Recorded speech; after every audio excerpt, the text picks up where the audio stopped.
Ato and to the extraordinary meeting of the Hawke's Bay Regional Council. A warm welcome to you all who are present, councillors, members, staff, those online, tēnā tātou katoa. Let's open with a karakia. Please join me.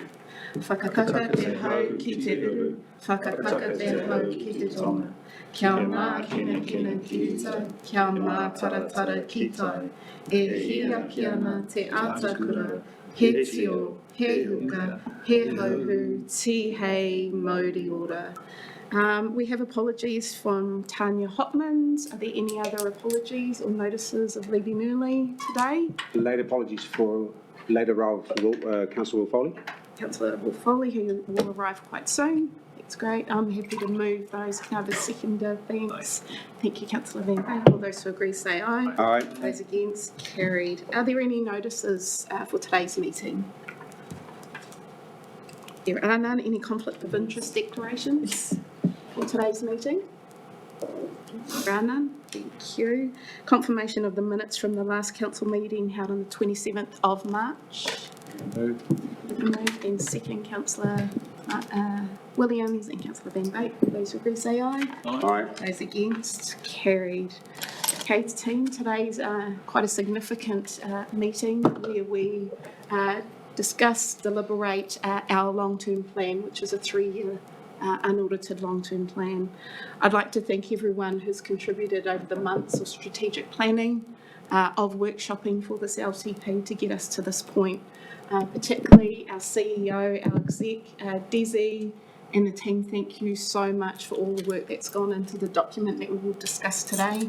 And ultimately, this is about our communities recovering and how we build resilience into the future. So I'm very proud of every single one of us for this hard mahi.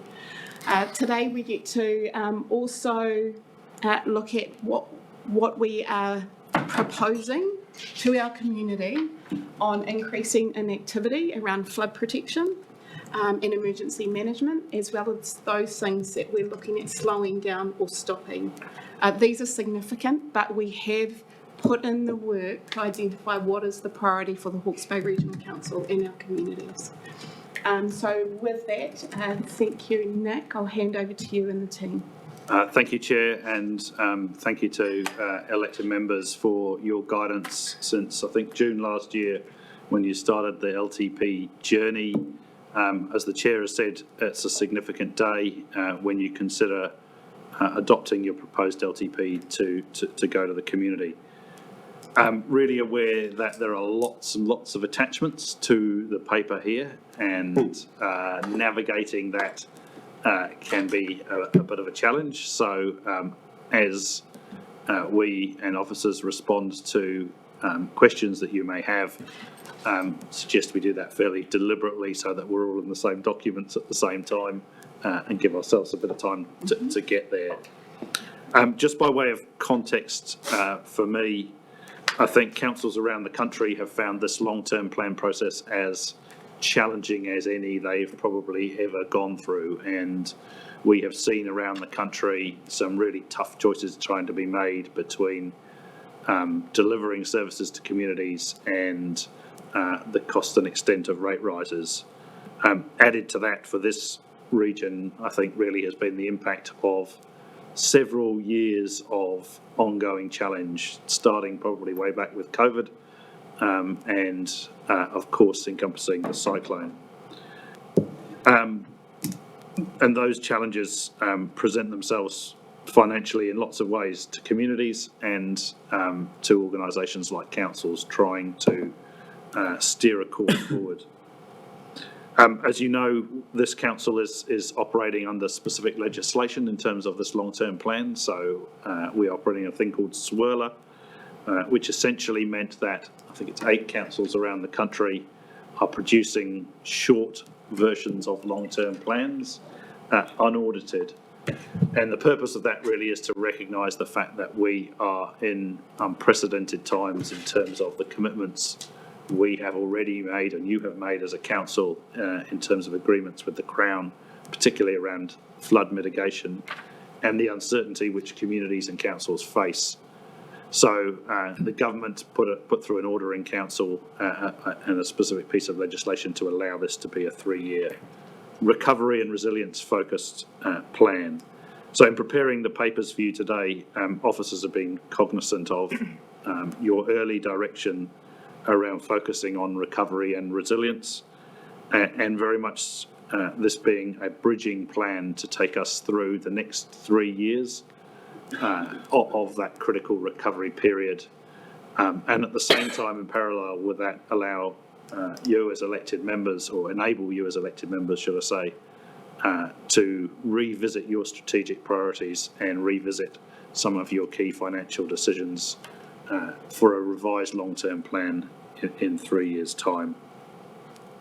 So just as I mentioned, this is the culmination of a whole series of workshops, and you started those back in June last year, looking at critical strategic priorities, and have variously worked through things like levels of service and the extent of delivery at an activity level. Along that journey, Council has signed up to a variety of recovery mechanisms which are reflected in this long-term plan. Principal of those has really been the fossil work and the work that Council agreed to, I think, back in August, September last year, to deliver flood mitigation to move households that are currently in Category 2, hopefully through to Category 1, and that work is now advancing at pace at a number of locations around the region. Council couldn't wait for its long-term plan in order to agree that contract with the Crown. What the long-term plan does do, though, is reflect how Council, and ask communities about how this Council rates for its share of that work. And in round numbers, the size and scale of that work is around $250 million, of which Council's share is around $44 million, give or take a few. The other really significant thing that has happened in recent times in terms of recovery is clearly the review that the Joint Committee commissioned of civil defence across Hawke's Bay, and there is additional provision suggested in the papers here, originally to meet the needs of a request from the Joint Committee for additional support into the CDEM group, but revised in recent weeks to be about supporting the transformation and implementation of civil defence across the region. So there is funding suggested in the long-term plan alongside all the other councils in the region which need to invest in that work as well, around implementation of the results of the Bush review. Elsewhere, as you'll see in the documents, and you've canvassed through workshops, there are a series of savings being made across the organisation. Some of those in terms of what we do as in the back room of the organisation, things like fleet and other areas there, but also slowing and stopping pieces of work which are significant, but in the context of recovery and resilience are potentially less significant in terms of priority. So all in all, that savings bundle totaled well over $4 million. And those areas of slowed and reduced levels of service are a critical part of the proposed consultation with communities. So that chairs my summary probably of the last few months, and happy either to stop there or to ask Desi to take you through and elected members through the paper in more detail. Yeah, thank you, Nick. Well summarised. Desi, if you could take us through sort of 3 types of themes that we see in the paper. Sure. One is around the process and issues covered through workshop as a council, and that includes the focus and priorities, as well as levels of service, activities and financial implications. So I think if we try and chunk today's 4-hour meeting, that would be the first. The second, looking at the resulting financial impact and some of the rate increases that we'll see over the next 3 years in the proposal for the 3 main topics. And then maybe the third theme, look at the consultation documents and engagement, including the supporting documents. So if we can try and chunk and theme today's session, we're still quite flexible, but I think we'll get some valuable discussion. We try and chunk today's 4-hour meeting. Thanks, Desi. We'll start with number one. Thank you, Chair. Nick has covered a lot of what was in the paper, but he did mention that we've been through. We started with strategic direction setting, which you may remember. We had an independent facilitator, Chris Mini, take us through what the council saw as their immediate priorities: to do more, to do less. And then we run a series of workshops with council to produce the content necessary for the long-term plan. And in lots of ways, this has culminated in these supporting documents. So there's 11 supporting documents. First one being around our community outcomes. They are, as you'll see in the supporting documents attached to the cover paper, a healthy environment, a resilient and prosperous community. So they're the same community outcomes as we had 3 years ago, and we've kept those for this plan. And they are a requirement under the Local Government Act, so you have to show how your activities contribute to those outcomes. Groups of activities, that includes our level of service statements and measures, and targets, and the funding impact statements.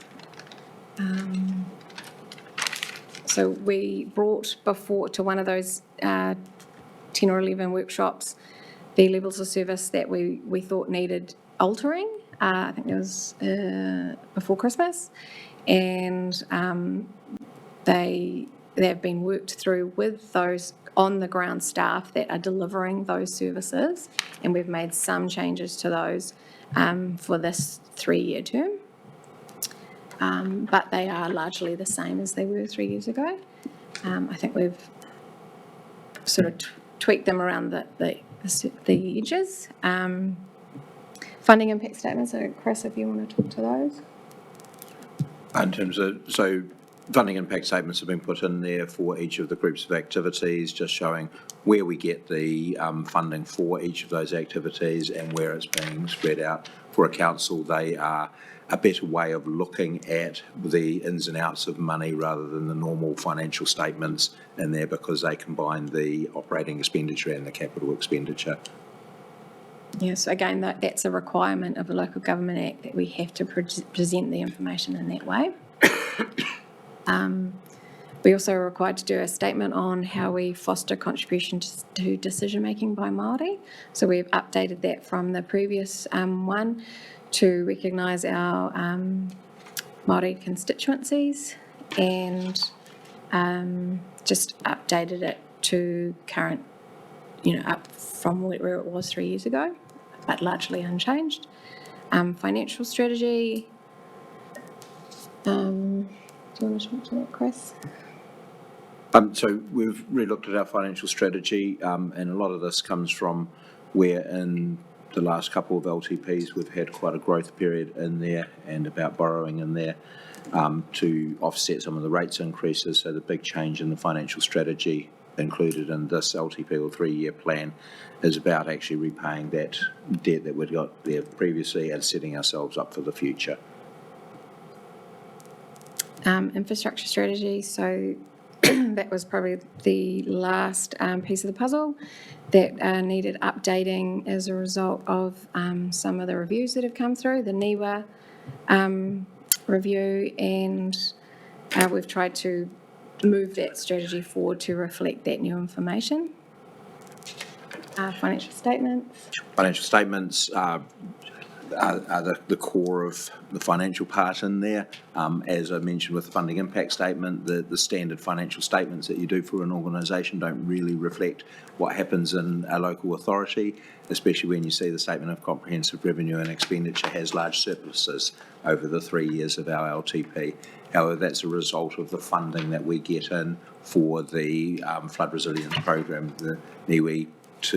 We get that in as operating income. It goes into that statement, but is spent as capital out there. So The financial statements reflect what is happening over the period.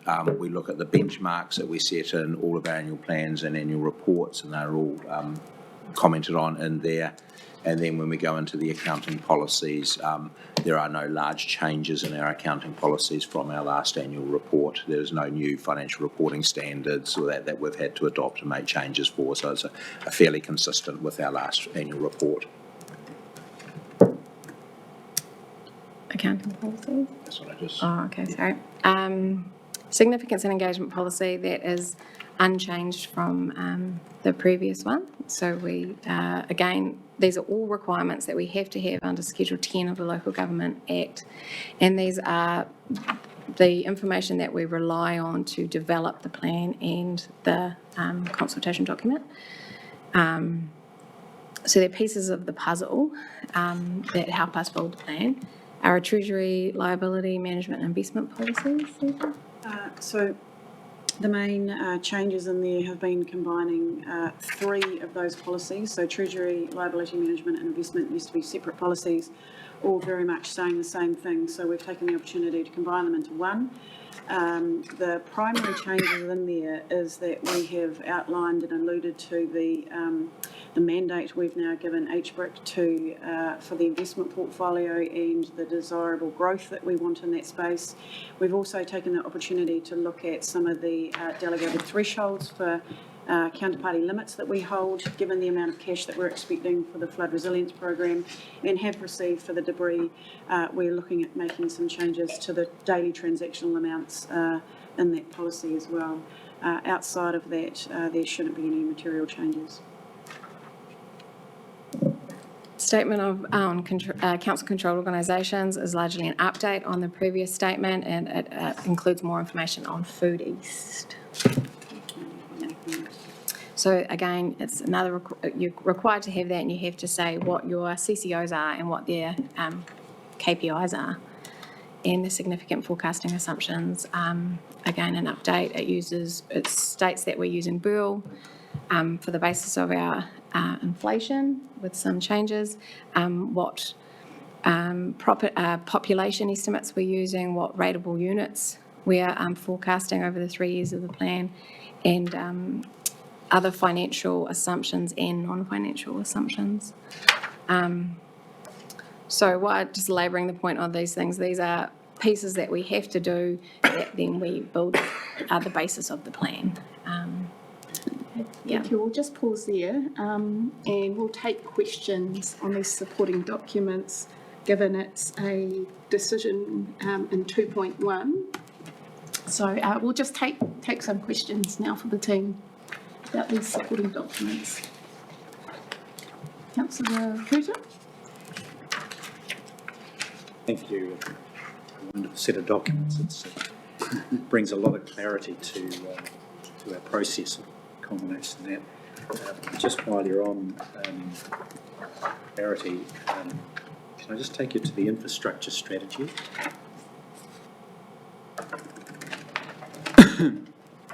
Page 18. And towards the bottom, telemetry network repairs and upgrade. Indications and options for rates and debt. Managed and delivered under integrated catchment management. Am I understanding that it's actually funded through asset management? I'll invite Chris up. Yeah. Thank you.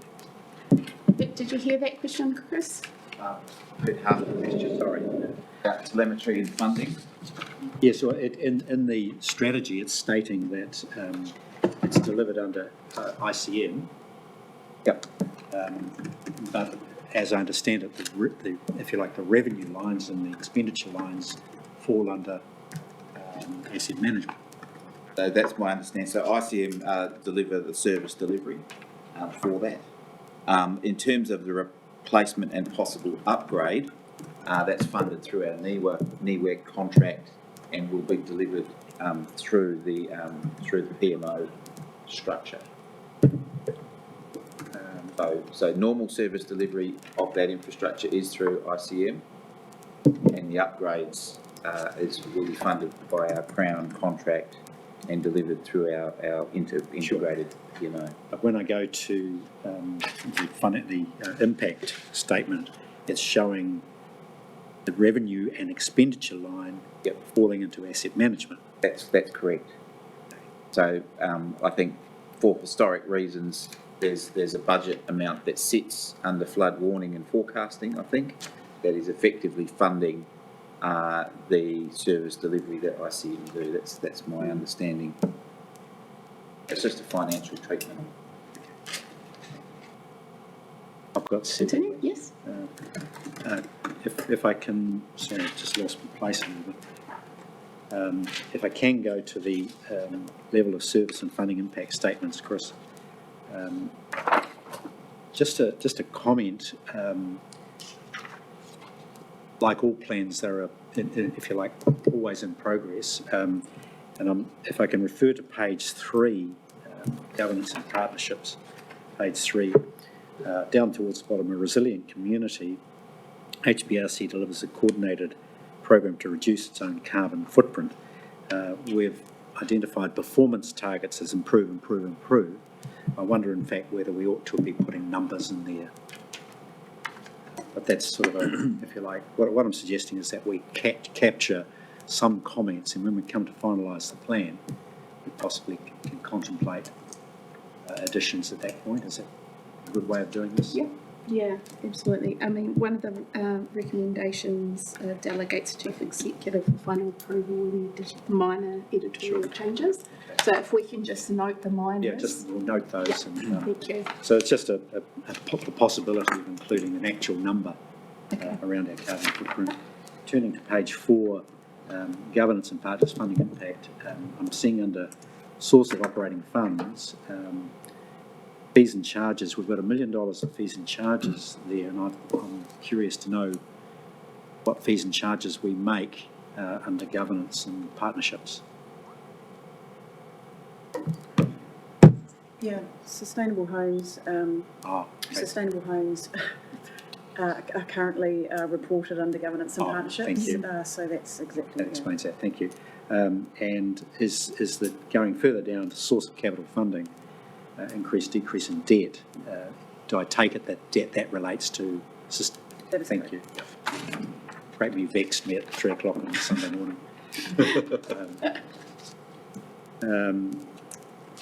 Can I take you to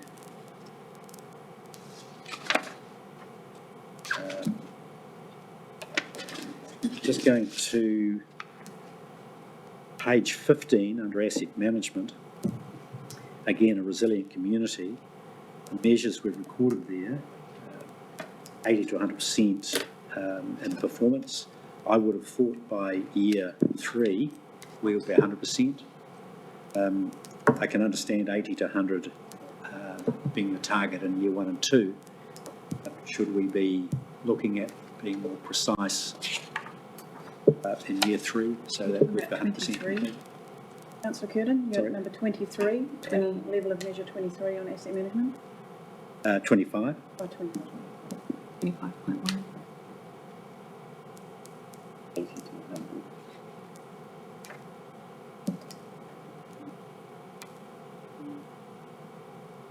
So we have a four-year contract. Okay. So we have the NIWA is a 4-year contract. Our contract with the contract administrator is for a 10-year period, and we're aiming to deliver it in that original 4-year period or quicker. So by 4 year forward. The aim is to have the completed Sure. program completed within 4 years. Further down the page at 27, flood risk assessment and warning. Do we mean that? I'm picking that a percentage of the warning system may be, if you like, down, but we would expect there to be. That tells me that from time to time we don't have any flood warning in play. At 2% of the time we don't have any flood warning in play, but I don't think we mean that, do we? What it means, it's availability of all stations. Yes. So from time to time, 1 or 2 stations might Maybe require down, but- maintenance, yeah. and that's reflecting that on over a year we've got 98, 99%. Sure. That's actually increased, I think, from the previous target of 97, but it's a very, very high target. Yeah. Yes, but having said that, I look at this and I'm very nervous that 2% of the time we appear not to have. No, so that simply means that single station's not an entire loss of the network. Sure. Okay. And finally, Madam Chair, going to emergency management, I just was curious about, this is on page 20, application of operating funds, 6.7 mil current year, dropping to 5.7, dropping to 5, and dropping to 5 in the out years. I assumed we were increasing expenditure by 1.3 over that time. Where's the money going? So the difficulty in that goer was that there's a lot of costs that are wrapped up from the actual response and recovery, the initial recovery to the cyclone, and so that's why we've still got some high costs in the 23-24 and 24-25, but against the underlying BAU, we have increased by 1.3 million, which a lot of it was sort of built in 23-24 in the actuals, and a lot of it comes in 24-25. So the last 2 years have already got the 1.3 million in it. So have we spent it in the current year? We have started putting in some of the positions in the current year, in 23-24. That comes out of reserves into there, and then we fund reserves. Is that how we do the mechanics of that? Yes. Okay. Thank you. Thank you, Councillor Curtin. Councillor Williams. Yeah, thank you, Chair. Like Councillor Curtin, I have a number of questions on this document. I would start with an observation, which I'll come back to later, that I think a fantastic set of documents and a tribute to the incredible amount of hard work the staff have done over the last year, and the amount of time we've had to get around our heads around it means my only real questions and comments, other than general ones at the end, are on the levels of service. Through that workshop series that Desiree described, we kind of always got to those at the end and never really got a chance to deep dive. I made some comments on them at the last meeting, but I'm afraid I've got a few more. And the reason I guess, and digging in a little bit on this, is that as governance, this is really where our levers are, and it's really important that if we're asking the organisation to deliver service, operations, it's up to them how, but we need to be quite clear what it is that's being turned up. So with those comments, this may all seem like a bit dire, but it's not. Everything else I'm really, really happy with. So if I could just, with your leave, Chair, start from the top. We go to governance and partnerships. My first question, and I have got the Ernst & Young review audit in the back of my mind about what levels of service should be, really outcomes focused rather than just meeting timeframes, or, you know, a level of service is not, we've got a plan. A level of service is, it's a good plan and we follow it. And people are better for it, sort of thing. So anyway, the first one is annual satisfaction survey of treaty partnerships, feedback sought and received. And I would have thought in a table list that perhaps some percentage satisfaction measure, increasing trend, might be more robust for that one, rather than just, hey, we got feedback, it was all really negative, but we got it, so tick. So increasing satisfaction with the approach to partnership and decision making might be better for that one. So there's not so much a question, but I don't know how else to go about doing this. If the staff have got any responses to these, please. Should we do them one at a time, Martin? We'll do them one at a time, Yes, the sure. response? Yep. Yeah. Tawarama's not here, so we did, so I'll do my best to relay the thinking there, but we did have a measure like that with a percentage in the previous LTP. And it was a single question that we asked of the Māori committee and the RPC Tangata Whenua reps. So we actually do have a little bit of a time series, But I think the thinking, am I right, Sarah, was that it didn't have much context to it, so we are trying to build a better way of asking with some more context. So to think more deeply about the question and how we're asking it to get a better response rate and more rich information. But we can go back to a percentage. Or even just, baseline increasing level of satisfaction. I think that's fair. Yep. I have a question over the contentious matter of tourism, where we've set a level of service that we will have a funding agreement with Hawke's Bay Tourism. Question, I guess, to Nick or someone is, if we make a decision to go with option A, is there an opportunity to backfeed into the level of service and adjust it to reflect where we end up on that?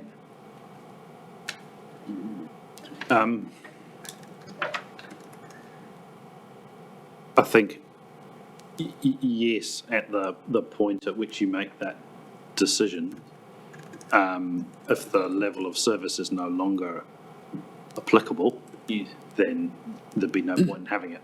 Or adjust it to where Or we adjust land. it to reflect what it is. Yeah. All right. I think when we take the decisions and deliberations, post the hearings and consultation, that if there are changes made at the same time, have a resolution to change the level of service to what our decision is. I just had a question around the funding impact statement for governance, where there are sources of capital funding. We've got decrease in debt, and it looks like that's achieved possibly through a decrease of investments at around 2.5 million per year. What's that? I can telling answer us? that one. Yeah. So with the clean heat and sustainable loans, we would normally be getting about $5 million worth of loans, and we borrow externally to fund those. Yes. The actual loans to the community, to the customers, are investments, assets to us. Right. So by not providing any more, all we're getting is repayments. The loan asset is going down and our external lending is going down with the repayments. Right, thank you, that's very helpful. The one that really stuck out to me was policy planning. The level of service statement is that we maintain appropriate plans that promote integrated management. And the level of service measure is that we meet statutory timeframes, and that's an absolute no-no, I would have thought, in terms of the Ernst & Young review. I mean, I'm very conscious that this organisation hasn't minted a plan or completed a plan since about 2012. And yet we say that we promote plans that promote integrated management and help us with our functions. I really do encourage and perhaps invite a response as to whether we shouldn't be talking about preparing new plans that achieve that level of service statement, including as proposed through Kotahi, whether it's now the regional policy statement model that we're talking about in that regional planning committee meeting, but to just say we meet statutory timeframes, well, that's like me saying level of service, I won't break the speed limit. Yeah. So am I right that you want something more specific to the next 3 years? Yes, what are we actually planning to do for the next 3 years towards that level of state? You know, maybe it's promote a new regional policy statement as a prelude to Kotahi. Is what we're going to do. Yeah. Um, That's a good suggestion. We just have to make sure that it's specific, measurable, achievable, relevant and time-bound. Yeah, well, I think it would be at least that compared to some of the others. But, anyway, so that was that one. Just let Dizzy take a note there. It's good to stick to the speed limit, huh? I'm not sure that's a service, you know. Madam Chair, I just think it's a really interesting one, and it might be nice to have some more ideas, or have Sure. Brunton give some ideas on how she think that might be able to be fleshed out. I suppose, Councillor Williams, are you asking for Completely. every level of service, not just kotahi, but? Just, I think, a level of, I'm asking the staff to think about if we can achieve it today. You said we've got 4 hours, and I'm hoping we won't need to pour on all the other documents, but this really is quite important. What are we actually planning to do for the next 3 years? Write that in. Do you think it needs to be in the level of service measures, or it can be in other places in the document? Well, I don't know, Chair, but I'm pretty clear that that's not a level of service. Through you, Jess. That is a good point. When we produce the final document, the GOA section will have more context. It'll be what we do, why we do it, what we're planning to do over the next 3 years. So we'll have more specificity about the projects, and you're not seeing that at the moment. So that you will get that context in the final 3-year plan. So the level of service measures really do need to be measurable. We need to be able to point to something that the auditors can see when they turn up on site. So it might be like a work plan, or that's where it gets tricky. Yeah, sure. Yeah. Anyway, I just invite the staff to think about that, Chair, and if there's Okay. any other discussion, I'm clear on my thinking on it, but what it means for decisions, I'm not sure. But I don't want to spend all day on it, so perhaps I'll move on to some of the other ones. Okay. 13 is a healthy environment. A selected land use register of potentially contaminated things is maintained. I'm just wondering whether it needs to be an up-to-date, an updated. If it was stuck in 2014, you'd still be maintaining it. But maybe that's what the word maintain means, but I just think it needs to be updated, kept up to date. Current, yes, sure. Okay, noted. I had a question for Chris that isn't so much level of service, but on the funding impact statement for policy and regulation. We are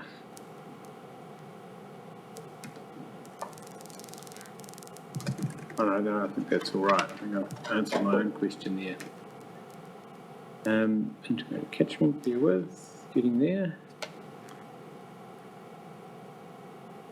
Yeah, the sustainable land management that we're going to work with communities to implement good management practices is being delivered through additional land transition to erosion control species. With, numbers of hectares under cover, and it's good and measurable. But is planting erosion control species a true indicator or a comprehensive indicator of good management practices? And there's quite a lot that got kind of stripped out of that section. Desi, you mentioned this is round the edges. Well, this is one area where we had kilometres of streams and areas covered by fence and all sorts of things like that. And they all got taken out because we've got stresses financially. But I just wonder if really just leaving that at the areas of land under tree cover is a measure of our level of service statement. Any thoughts? Might get Ian to pop up. Thank you. We are at 19.1. Did you catch that, Ian? I think so. So through your chair, Councillor, I think your question really is it encompassing enough of GMP just to focus on land cover? Yes. And so I would absolutely acknowledge that program is not intended to be a comprehensive address for GMP. So perhaps we could adjust the language to implement aspects of good management practice, because we're not supposing to do GMP broadly through the ECS. That's a way we could be really clear that this is not everything that's a part of it. Yeah. Measure that though. Yes, well, it would be the land cover. And again, we pulled out, as Councillor had said, we pulled out other aspects because of the financial pressures. We've effectively got a third of the budget for this program. Yeah, so we could go back and adjust the level of service statement. Correct. So that it doesn't set us up to fail. Correct. In this next 3 years. Yeah, so happy to do that. I am getting there, Chair. Yeah, although I had a real pedantic one, unlike me. I know you'll think, for asset management, in that we've got, and my Stella's just frozen. Bear with. Infuriating. We had a reference to 80% of program delivered, so thank you for including, because it just had 80% before. But it says we've got 2 programs for each of these instances. We've got an annual maintenance program and an annual capital program. And I would have thought, and it's the same for 24, so I'm talking about 23 and 24. I just wonder if we put plurals, 80% of programs delivered for each of 23 and 24, because I think it's important that we deliver both our maintenance and our capital program. Okay, and Eastern programs. And I think I just had a couple on transport. Katrina, would you like to come up, please? Thank you.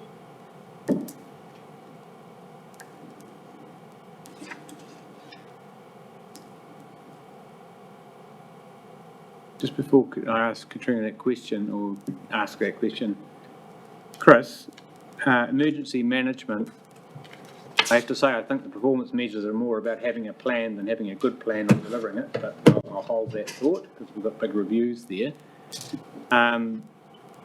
The impact statement says that we are, as signalled in the consultation document, increasing targeted rates by 1.3 million across the 3 years, but the UGCs, UAGCs seem to be going down, and the overall level of funding seems to be tracking almost constant to south. What's happening there? And that's because if you look at the general rates side, the general rates component is funding those initial recovery and response and recovery programs that happened. We're still getting the money back from NEMA and those sorts of things. So all of that was funded through the general rate, and then any reserves get topped back up into that. Okay. Yeah. Yeah. So by the end of the 3rd year, we're getting back down to a normal level of general rate. Same question as Councillor Curtin had.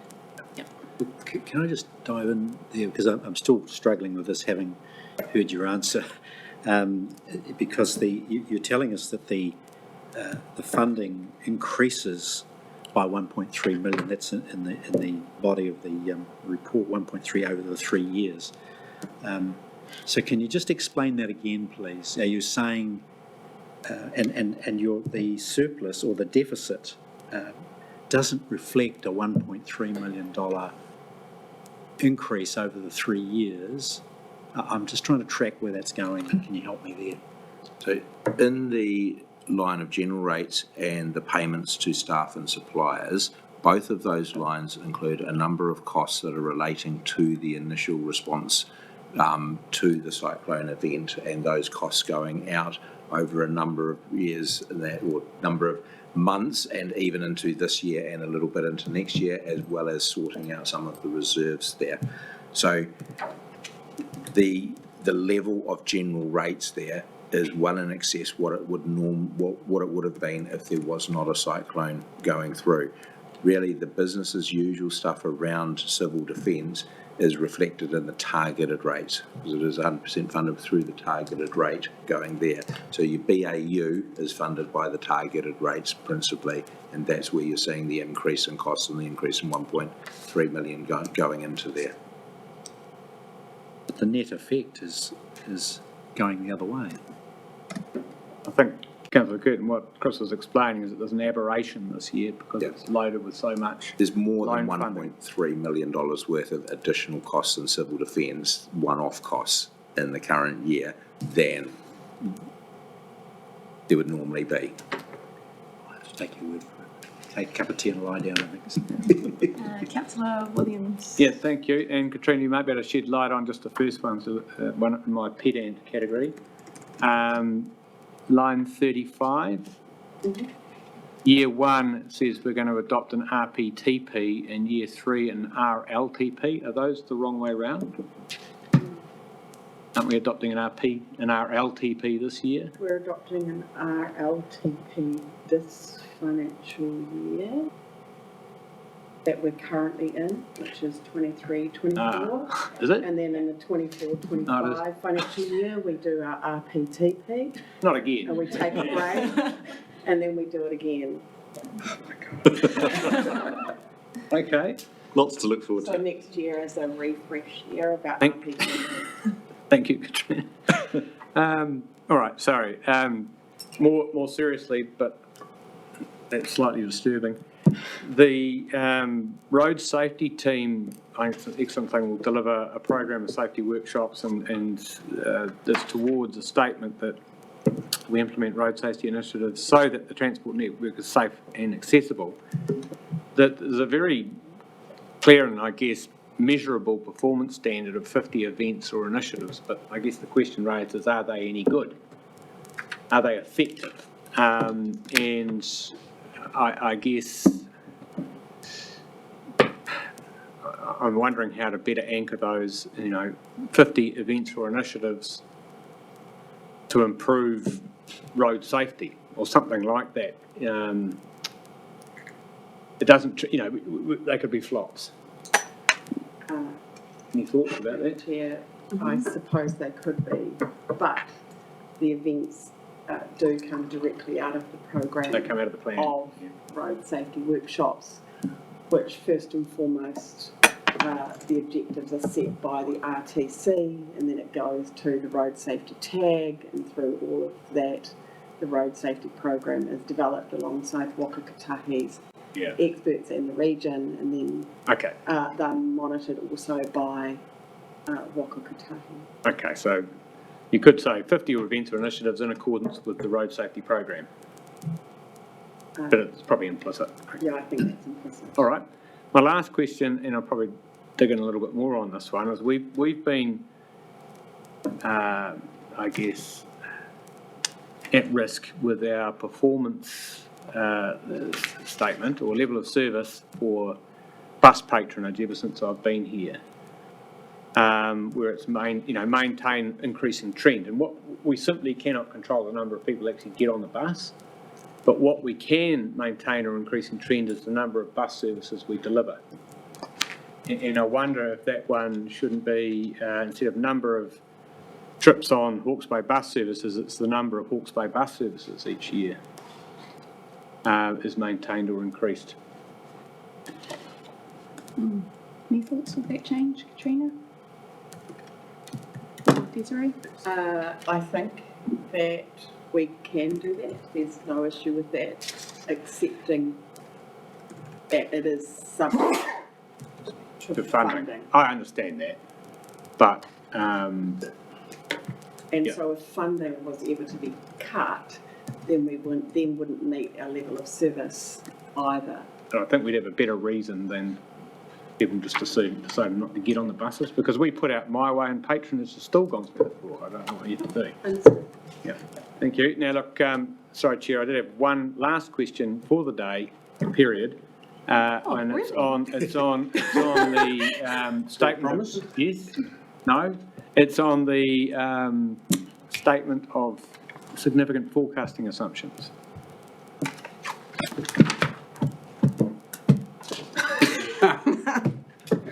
Okay. Should I come back? I'll come back to No, you. I think I can answer off the top of my head. The first one is to do with financial reporting. And it states we've got a low risk of our financial results not being in line with our forecasts. And I think the rationale there is that it's only a 3-year period. I would have thought, given what we're chewing here in terms of all of that fossil work and the stock banks and blowouts and costs, and who knows what else is going on in the economy, that's actually a moderate risk, or am I wrong? Am I being too pessimistic? Through you, Chair. The risk is actually stating that the reliance that people would place on the financial statements, there's a low risk of that reliance being affected by the statements being wrong, rather than the statements actually being different into there. That reflects that a local authority's financial statements are not used by people to make investment choices or anything like that. rather than the statements actually there being a low risk of the statements being incorrect. Thank you, Chair. You could reword that risk to reflect that. Yes, thanks. Okay. Just it. Next was Councillor Sears and then Councillor McIntosh. Thanks for all that time, everyone. Through you, Chair, thank you. Just one question for me right now, which probably is the one that around for Ms Brunton, around the consent holding levels of service, 11.3 percentage, oh no, sorry, no, back one, sorry, 10.3. Number of expired water permits processed in accordance with tank plan change. We know how many there are and we know what a big job it is. We've set 100% targets for years 1, 2 and 3. We may have talked about it, but I don't know that we have approved extra resources for you. So I'm double checking that, again, you have capability, capacity and resourcing actually to meet that target if it's actually reasonable.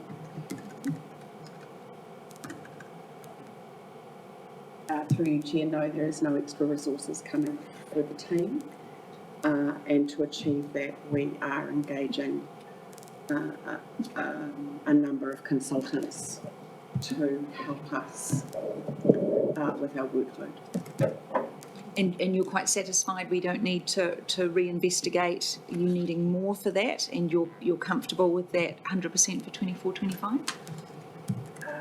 Yes, comfortable. Yeah.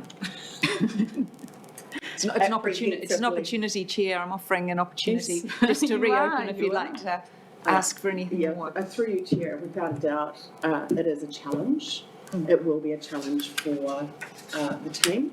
There is a lot of work that needs to be done.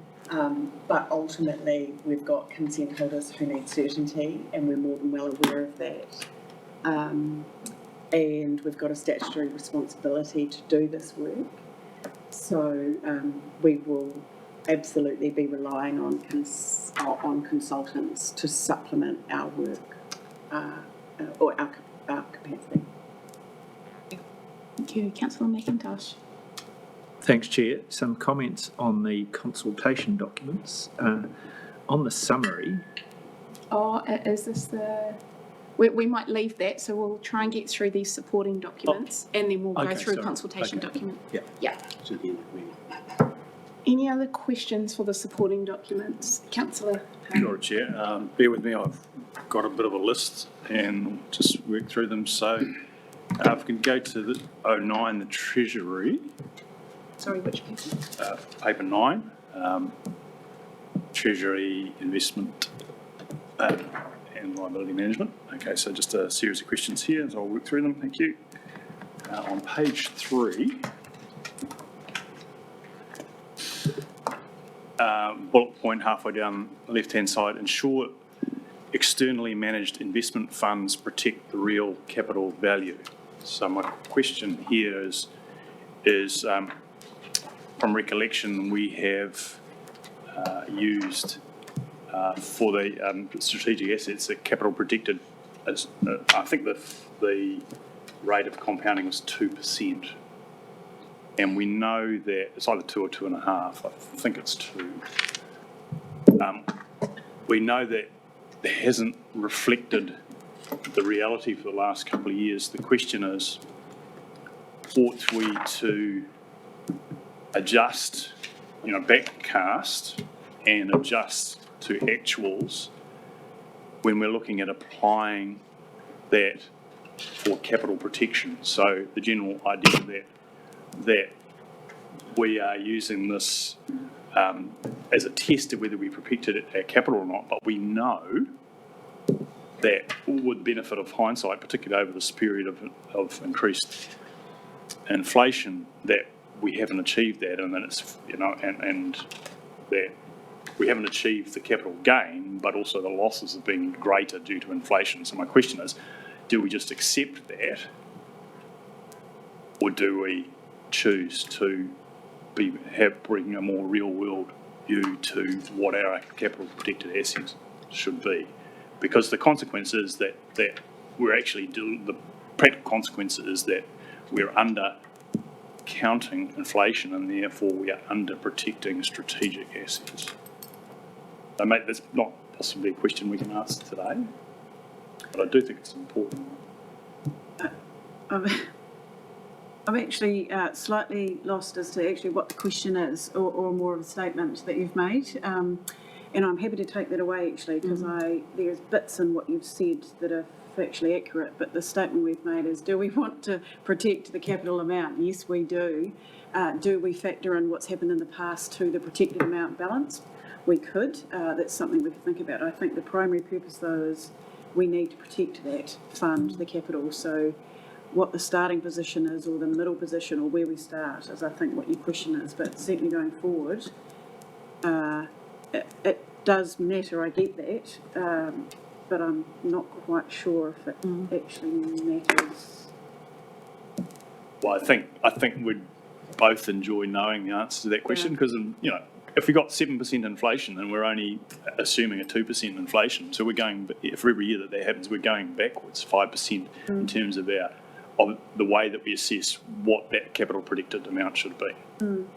I think the capital protected is always, okay. So anyway, I'm not expecting that to be resolved today. But Okay, can we stick to questions of these documents, please? For the sake of time? it was absolutely a question from the But document. that can be resolved for these documents for consultation. Thank you. I can't know that in advance, Chair. Sorry. So moving on to page 8 of that document. Which document, sorry? This is document number 9. It's the Treasury policies. I think this is just an error. The table at the top of the page, maximum exposure per counterparty brackets percent of rates revenue. I couldn't understand the link to percent of rates revenue in relation to those counterparty exposure limits in that table. So probably just a mistake.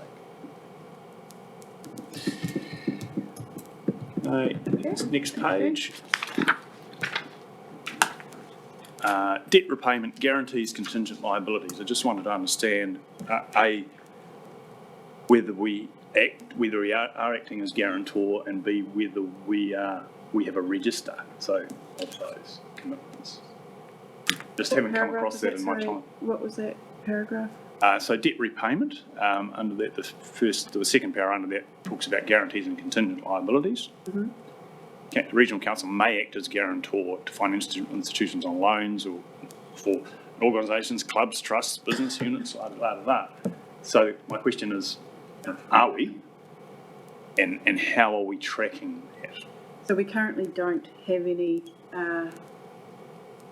We don't have any loans to subsidiary or CCOs, etc., such as, for example, HBRIC or Foodies as such, true credit lines at the moment.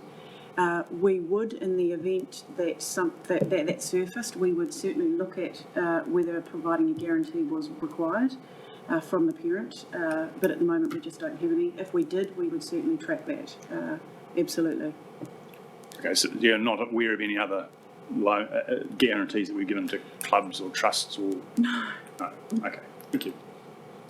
Good. Page 12. In the table we talk about approved financial instruments for investment, that would be, and the first category, cash management and external borrowings, includes commercial paper. And simply there's a note in the document about minimum ratings for financial institutions, but I couldn't find one about commercial paper. I assume the rating, there would be a minimum rating for that as well. Yeah, 100%. We'll make sure that's in there. Okay. We would only ever take minimum rated commercial paper or assurance. Okay. Thank you. That's all my questions on that. Quick one on 10, and that's the document 10, which is statement on CCOs. And again, I think it's just a bit of historical. It's crept in, page 4, right at the top, Food East Homarco. The proposed structure. Are we proposing some changes, or is that just the actual structure? I think we just go with the structure. Yep, Yeah. cool. Yeah. Thank you very much. Yeah. Thought that would be the case. Okay, so attachment 2, the goer. And I just have a question on page 16.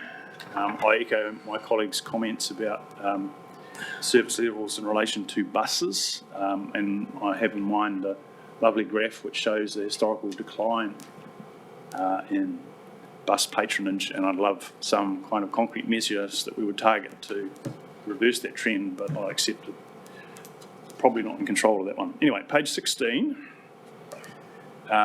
resilient community, 28, develop and deliver water storage and management solutions. And I just wanted to test whether those words were right, because we're not necessarily in the business of developing water storage solutions. So it just might be that we could modify those words. We may, but we're in the basis of facilitating a regional water strategy first and foremost that may involve us promoting things or possibly building things, but I didn't want to leave the expectation that that's necessarily our role. Thank you.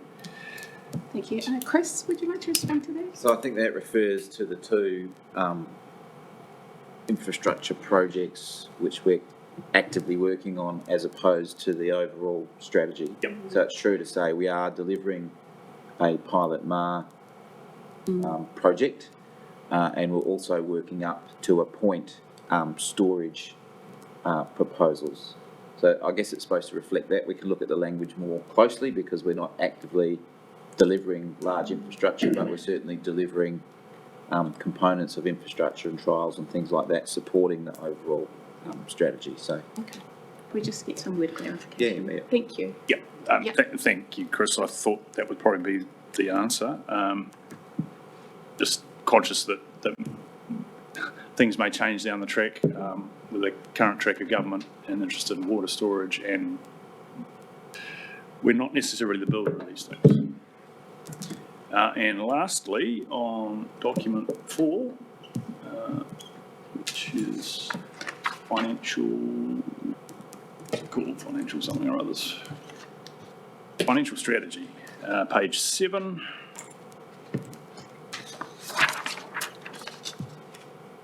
Yeah, just wanted to make sure that I understood the comments at the bottom of 4.5, just before the graph. It says in the first 2 years of the plan, we will exceed the rates increase affordability limit by 0.3 and 1.5%. Just wanted to have an explanation from staff as to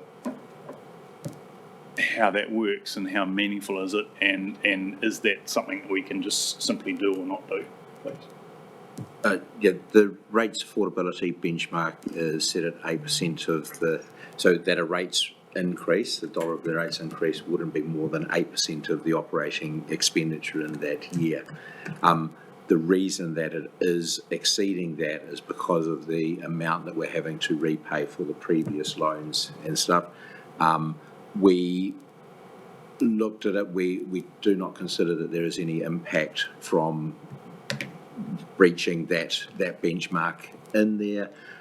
In looking at a number of other councils, they have all sorts of different benchmarks in there. Some of them use 10% of operating expenditure, others use actual numbers that are different each year to account for some of the actuals or their plans that are going through.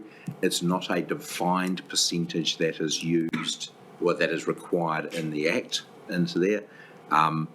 We don't see any issue, especially being just slightly over those limits in there. And one of the things that we're taking away from this is for the next LTP cycle is to have a really thorough review about the financial benchmarks in conjunction with the Acts to make sure that we're getting stuff that is really appropriate and meaningful in there.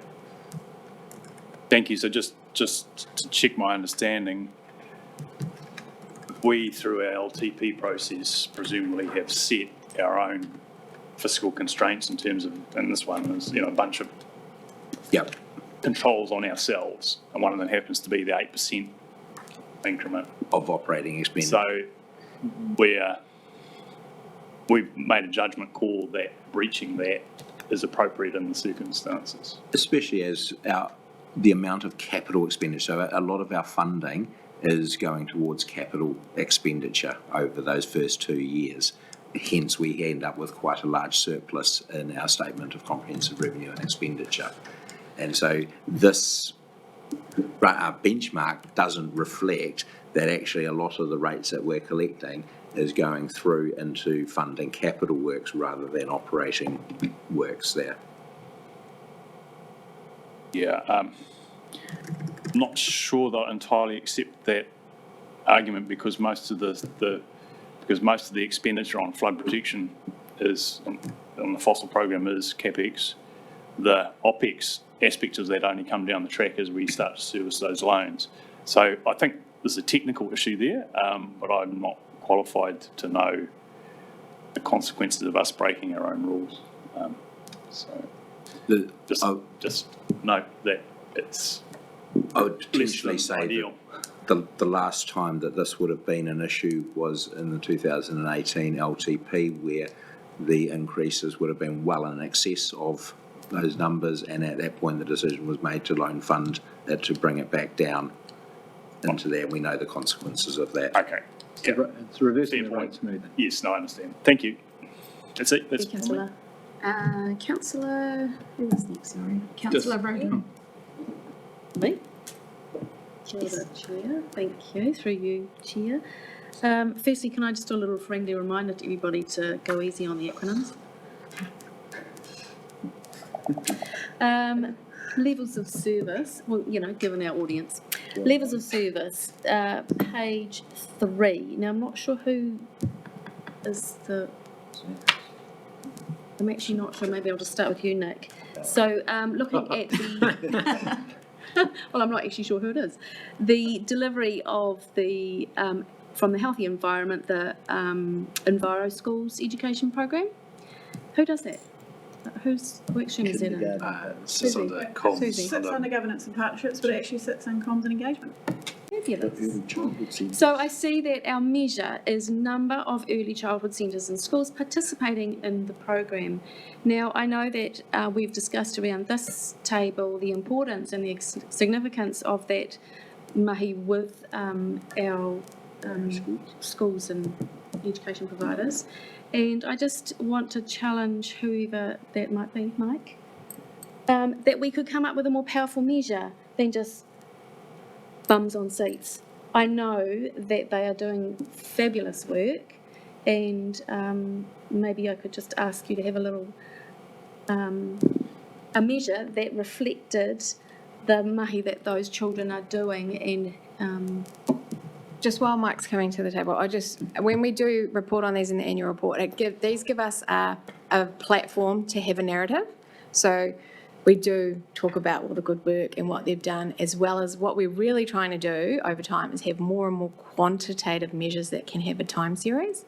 So you can see over the last 10, 15 years, over the life of EnviroSchools, it has actually grown a lot. yes, So just remember that in the annual report, when you see it reported, there will be narrative around it. I think I'm scratching it. I would like to see more than just X amount of bums on seats within the program. Actually, maybe projects that they're doing, actions that they're doing, children who are out participating and planting, like an action target. Given we do a lot of, there's a real intent to move away from a lot of talk to the action part. I don't know the answer. Can we measure the work and the actions that these children are and this work stream is creating? Through you, Chair, absolutely. I think the question might also be the over time. So it's a program that has sort of grown slowly. So over time, for example, we might have the number of students taking part in EnviroSchools contests, where they come up with projects and present them, and numbers of schools doing that. In terms of plantings and that kind of thing, that would have to be a bit more of an expansion of what we do. In other words, I don't know that we normally lead schools and things like doing plantings. We encourage them to take part and so forth, but we might expand the program to say, can we get X number of schools participating in regular planting events, that kind of thing. Or could it be that they have because I think we facilitate the planning within the school. So X amount of schools have a plan for their improving climate And that- action, That might be a metric, number of schools that actually have plans have and our the plan activities that those lead to. we've led, which would be really Sure thing. So the question is, can we have a level of service measure around action and projects? Moving forward. Yep, moving forward. Yep. Thank you. Thank you. Thank you. And secondly, Katrina, I just want to scratch a little bit back on your awesomeness of doing 100% of those consents being processed. Absolutely kapai to you. I just am thinking about our absolute commitment to efficiencies and the, be it perception that consultants are an expensive way of getting mahi done, and just to push back gently by saying, can we do this in a more cost-effective way than employing consultants to, I know it's a big, build up, it's a dam of work really, hasn't it? It's been built up, so I get it, but could you just talk to that for a second? Yeah, let me give you some more detail, I think. Thank you. We're not employing consultants to process tank consents. That's been done fully in-house. What we are doing and have always done through consenting this council and many other councils is engage consultants where we have larger applications that might go to public hearings or require a lot more time devoted to that individual consent. We might get somebody with a bit more experience, for example, through a consultancy to help us process that consent. Two things. One is that consents are largely cost recoverable, but we also have to be mindful, of course, the cost to the applicant must be fair and reasonable. And so most of the time, 100% of the consultant's time is not recovered from the consent applicant. We are always mindful of how much it would have cost to do it in-house versus the consultant. So we're mindful about that.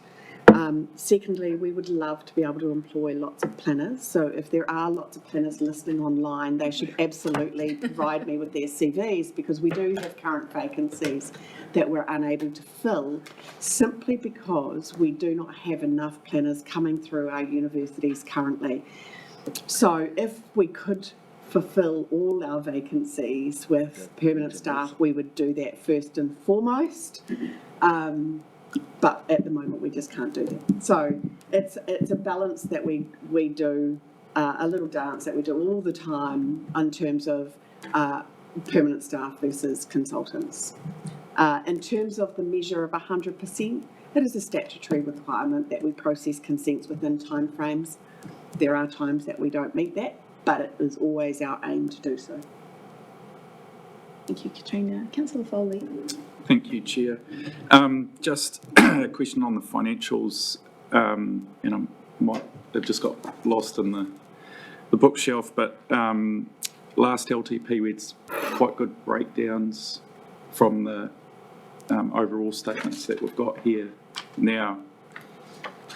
And for example, like in asset management, it would break it down to the schemes and things like that. Is that there? Am I missing that, or? It was referred to like notes to the financial statements in the last LTP. That will be in the final document rather than in Oh, the so it's still consultation. coming. Yeah, it's still coming. Oh, so, But not, we wouldn't, am I right, because we wouldn't go out for consultation on that? That would be in the final document? The notes to the financials? So in the notes to the financials, there's about 6 of the notes that go into the annual report that we include in the financial statements, which just has the operating revenue and operating expenditure broken down to asset management, ICM, and stuff like that. So there's only a few extra notes that come in to the final statement, but they don't go out. The only ones that need to go out for consultation are your main statements, which is the I&E, balance sheet, cash flow, and funding impact statement. So where can we find them as councillors? Where would we go to find them? or constituents. All constituents. They had to request them. To find the additional notes, Let's say you're a targeted ratepayer and you want to follow a scheme a bit more closely than what's been provided here. So that would only be in those scheme meetings where that would be shown in terms of the addition, the detail of the budgets and actuals against that individual scheme. I'm happy to take this offline, but like I'll show you a LTP document from. Yeah, if you could show me that, I think. Yeah. That's about. Yes, well, Councillor Sears. Thank you. Same document, on the last page, sources of operating funding. The fines, infringements, fees and other receipts in 23-24 jump up to 52 million, and there are 2 million in the others. I was just interested in why that was so large. So the one in the annual plan, that was all of the subsidies and grants around, especially the silt recovery and that was received in that financial year. You'll notice that then in the big amount of subsidies and grants that are coming during the annual plan period are down under the sources of capital funding. So this is others. It's just fitting under other. Yeah. Okay. Yeah. Thank you. Question, Councillor Lambert. Just a question on the finances and the funding impact statements. I noticed in all of them you've got there payments to staff and suppliers. Why do we not separate them? That's from the Local Government Act in terms of that's what we're required to show at that level in the funding impact statement. Okay. So we're following the LGA. Yep. Councillor McIntosh? Just Oh, sorry, just Councillor one Lambert. more. Regards the health, what is it? Oh, asset management again. He talks about the demonstrate smart, sustainable land use and maximising the multi-purpose benefits of its forestry. And I noticed that in the significant forecasting assumptions, we list out the forestries and when they're going to be harvested, and there are a couple that are going to be harvested. Are they assets, or are they just termed as show those forestries? Because I guess they'll have a cost at some point when you harvest them. And the other one is you also don't show how much the carbon credits are worth. Are we keeping those to offset our carbon footprints? So in terms of the financial statements, all of our forestry assets are valued and kept in there, and they're valued by independent valuers based on, the likely harvest time, how far we're going through there, the costs involved in there. We also, all of the carbon credits that we have at the moment are valued and in the balance sheet as investments valued at the rate of carbon credits at the time of balance date. Oh, but they weren't put up for something we could sell. We just talked about the properties and that are given to H-Brick. I think through you, Chair, if council had a discussion over the last few months as to whether you wanted to sell or divest any assets, and I think the decision at this stage has been, in principle, no. Or the advice, I should call it, at this point has been not to divest of assets. But I don't believe those ones were brought up. And you've got to have to harvest the trees anyway. They're still an asset that need to be sold. It's just about being upfront with our public about what they're worth, and they're all part of the investment pot. I think that's what Chris said in the financial statements. They are valued, and when harvest occurs, there's a revenue line. It's a little bit complex because some forests are ours and some we manage on behalf of LINZ, but all that detail is in our detailed financial statement, including the carbon credits. Yep, and so in this one, carbon credits are included under other financial assets, and in the full annual report that comes out, that lists the carbon credits separately in the notes in there. And against the forestry assets, so example, in year one of the LTP, it's $12.7 million worth of forestry assets that's disclosed in there. In our full notes in our annual reports, that actually breaks it down into the individual forests that are there and gives a commentary about what the upcoming activity on each of them is. Yeah, but I guess the other point is that you're looking at harvesting between, by 25 or between 24 and 27 in two cases, is that could help offset something. Correct, so that's accounted for in the valuation. in the documents, that there is income stream from some of those forests, and that's counted as revenue. Okay, yeah, under the asset management. Which is generally, revenue for the council. Yeah, okay. Any further questions? Councillor McIntosh. Chair, this applies to several of the documents in which we refer to 9% increase in year 3. And my question or comment really is, alongside that, we've got some very big chunks of expenditure, particularly in reimagining the way we bring about flood resilience. And I imagine that's not included in anything at the moment because we don't know what that number is, other than to know it's a big number. And so is it reasonable for us to be talking about 9% in year 3, knowing we've got that big lump of expenditure, which we're probably going to get an understanding of well prior to that, in other words, and that could have a very big impact on the 9%. And I think the question attached to this is the flexibility and the certainty of the 9% in year 3.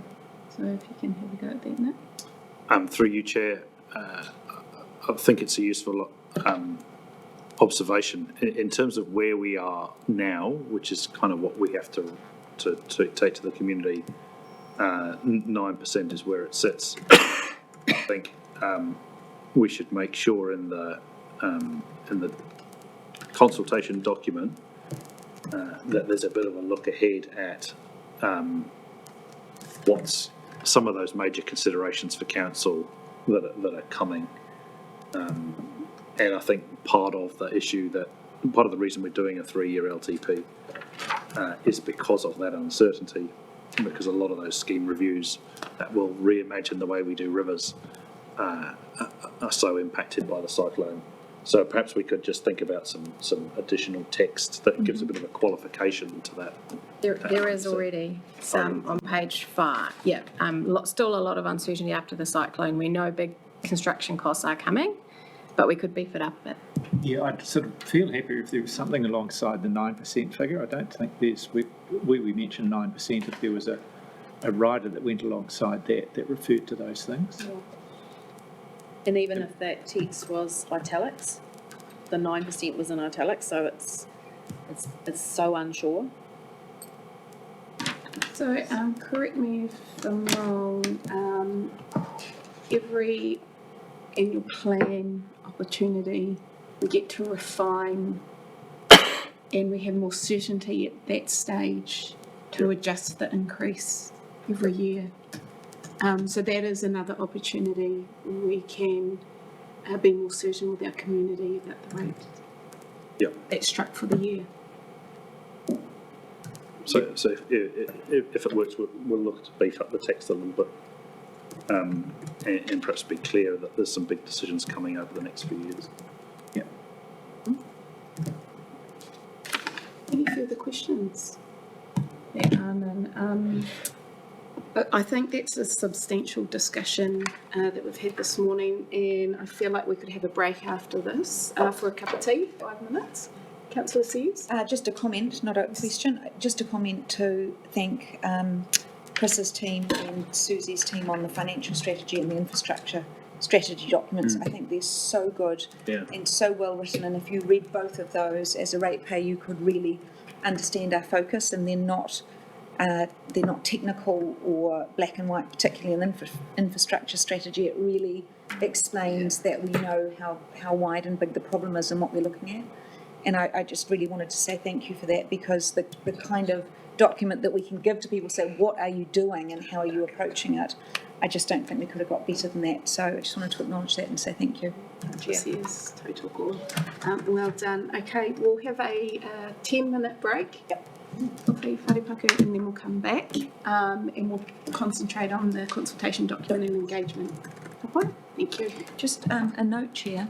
You said we've got 4 hours. We actually finish at 12. I'm not sure if you realised. Yeah, 3. Oh, yeah. Just in case you'd planned your.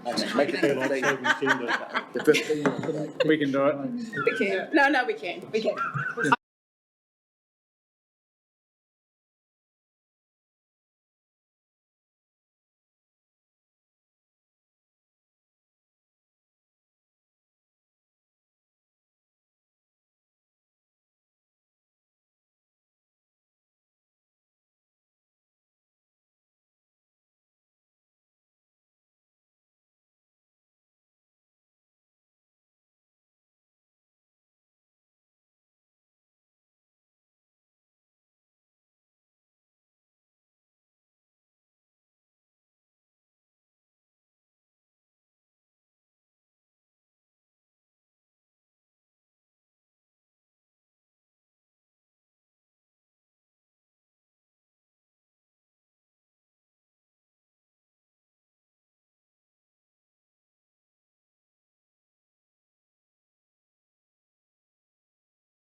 covered in the paper, or maybe the rest of your slideshow, but the focus being around the consultation document and the engagement process going forward. Thank you. Thank you, Chair. Oh, that was not the right thing. Right. So, the adopting paper really is split into three parts. It's the supporting information, and then policy changes, and then the consultation document. So if I quickly talk to the policies. So in developing the 3-year plan, we identified that there were three sort of relevant policies that needed amending. The fees and charges policy, including the fee schedule, is something we update every year. We sort of are treating it a bit differently in that we've put a statement of proposal in the front with the policy and the statement at the back, and that really was the last workshop. I think Councillor Curtin questioned whether we were learning from the previous experience, so we've tried to put a statement of proposal in and really highlight where the changes are so that interested and affected parties can see those.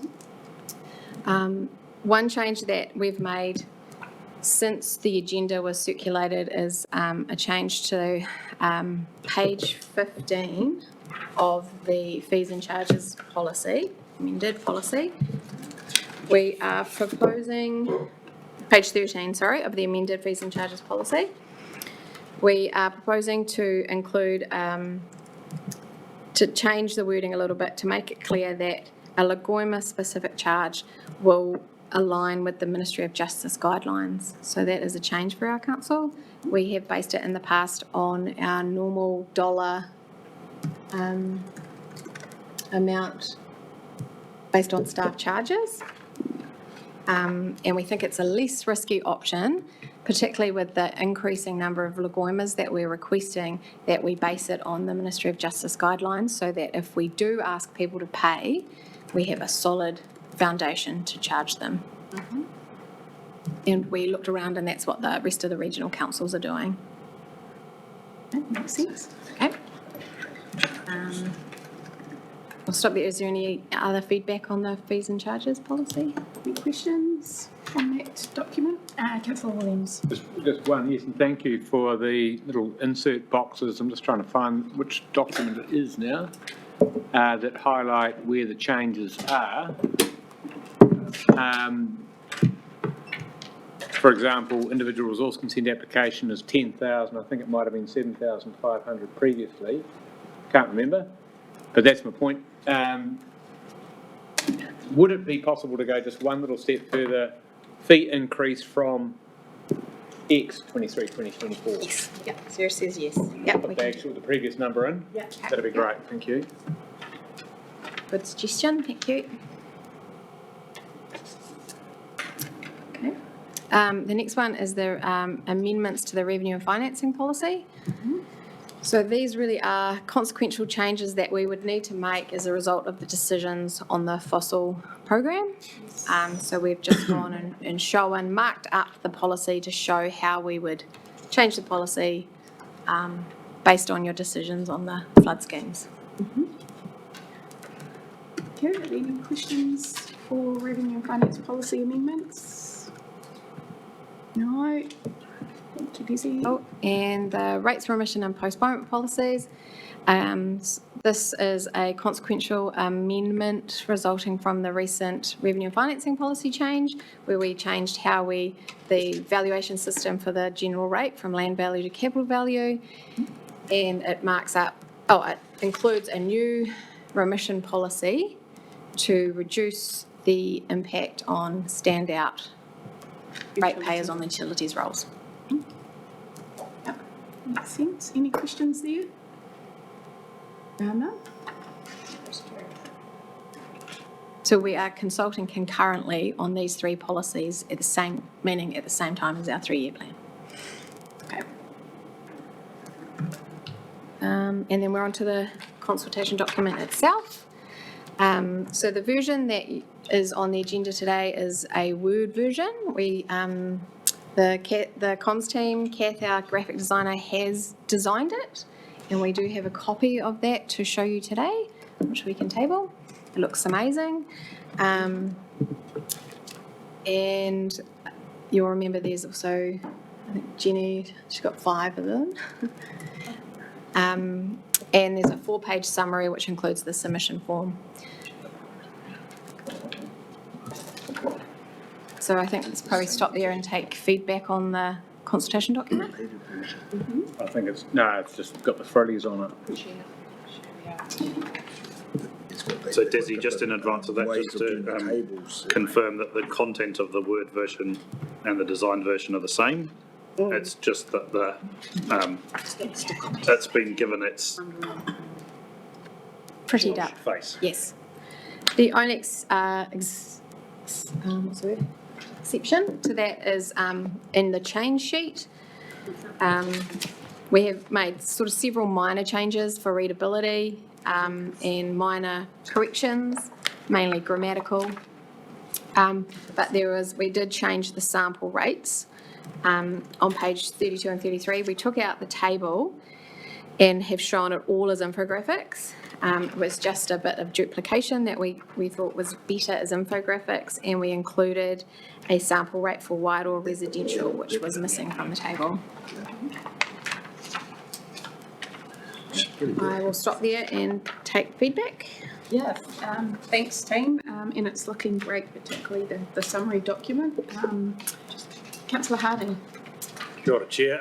Look, yeah, and I'll just reiterate what everyone else has been saying this morning, that the quality of these documents is fantastic. It is a lot of reading and I pity the poor ratepayer who goes down that journey. But for that effort, you will be rewarded by a high level of understanding. But I don't overestimate the enthusiasm for people to engage at that level. But still, if they want to, it's there and it's easy to understand. And we've got the summary document for those that... It's a 4-page summary. I'm liking that one. 2 pages. Anyway, so just questions. Page 4 of the consultation document. And this is a broader question, but the issue comes up, ongoing insurance claim process. Just seeking for the best level of understanding about, and this potentially is complex and maybe sensitive as well, but the question of we have no clarity about the extent to which our financials over the 3-year period may or may not be impacted by the outcome of our insurance claims. So what do we know? What can we know? How can we deal with that? Through you, Chair, I think in terms, yes, you're right, it is a difficult thing with our insurance claims. We are working closely with our insurance assessors and with NEMA to try and progress our claims for all of the infrastructure side, noting that all of our claims result from the immediate response to that have been settled with NEMA, and we've got the funding back from them for that. What we're talking about here is the insurance claims and work for all of the rebuild of our assets that were breached during the cyclone. It is an ongoing process. It does take a long time. When we talk to ECAN about their flood stuff, they were into year 2 or something of actually still working through their claims with the assessors. What we do have is we have all of the costs, we've incurred all of the costs, and we've borrowed funding to actually pay for that. As we get the insurance assessment done, effectively that money pays for those costs and repays those loans. Our view at the moment is there is a low risk of us needing to fund more from general rate, i.e. our insurance returns being a lot less than what we are currently expecting, given that the level of expenditure is well within our insurance limits in there. So we don't believe that there is a big risk that there will be a significant further impact onto the ratepayer as we progress those claims, other than our continued interest costs or that on the loans that we've taken out to fund the repairs while we get that paid back from NEMA and the insurance. Okay, thank you. So if I can just check. So the assumption, I presume, is that there has been no recognition of inward claims over this period. So that would be, and that would affect the extent of our borrowings. So to the extent that we get a capital settlement coming in, that we'd be able to retire borrowings. As far as the rates are concerned and our operating costs, there is the marginal cost of the interest that would be saved by those. So assuming that there's no allowance, and this is what I'm trying to test here, if there is no allowance for those claims coming in, then we're only looking at upside. So this is the worst, this is the worst case scenario, assuming we receive no insurance payout.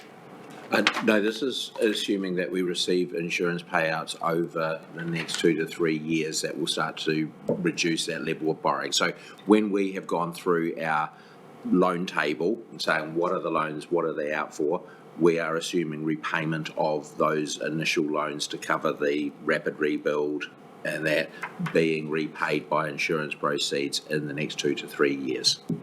Right, okay, so there is a level of insurance proceeds that's built into that, but it's just not explicit. Yeah.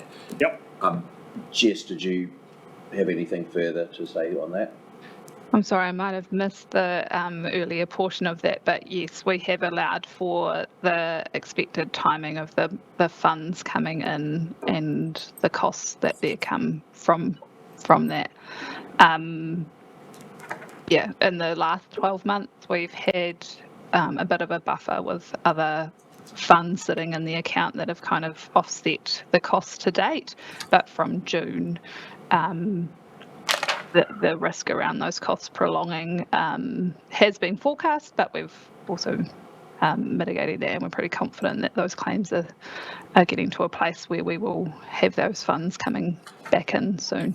Right, okay. Look, and I'll just make the comment that I'm happy that the LTP is not more explicit about that, because it's sensitive and I wouldn't want us to be going down a route that compromises the negotiations that we're having with our insurers. So thank you for that. So that was my first point. Just a quick one, page 11.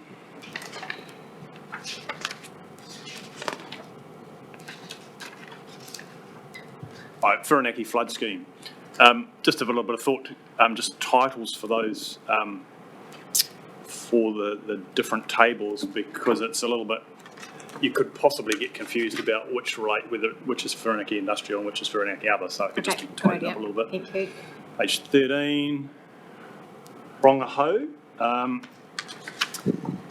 Are those tables duplicated? Yeah. Yeah.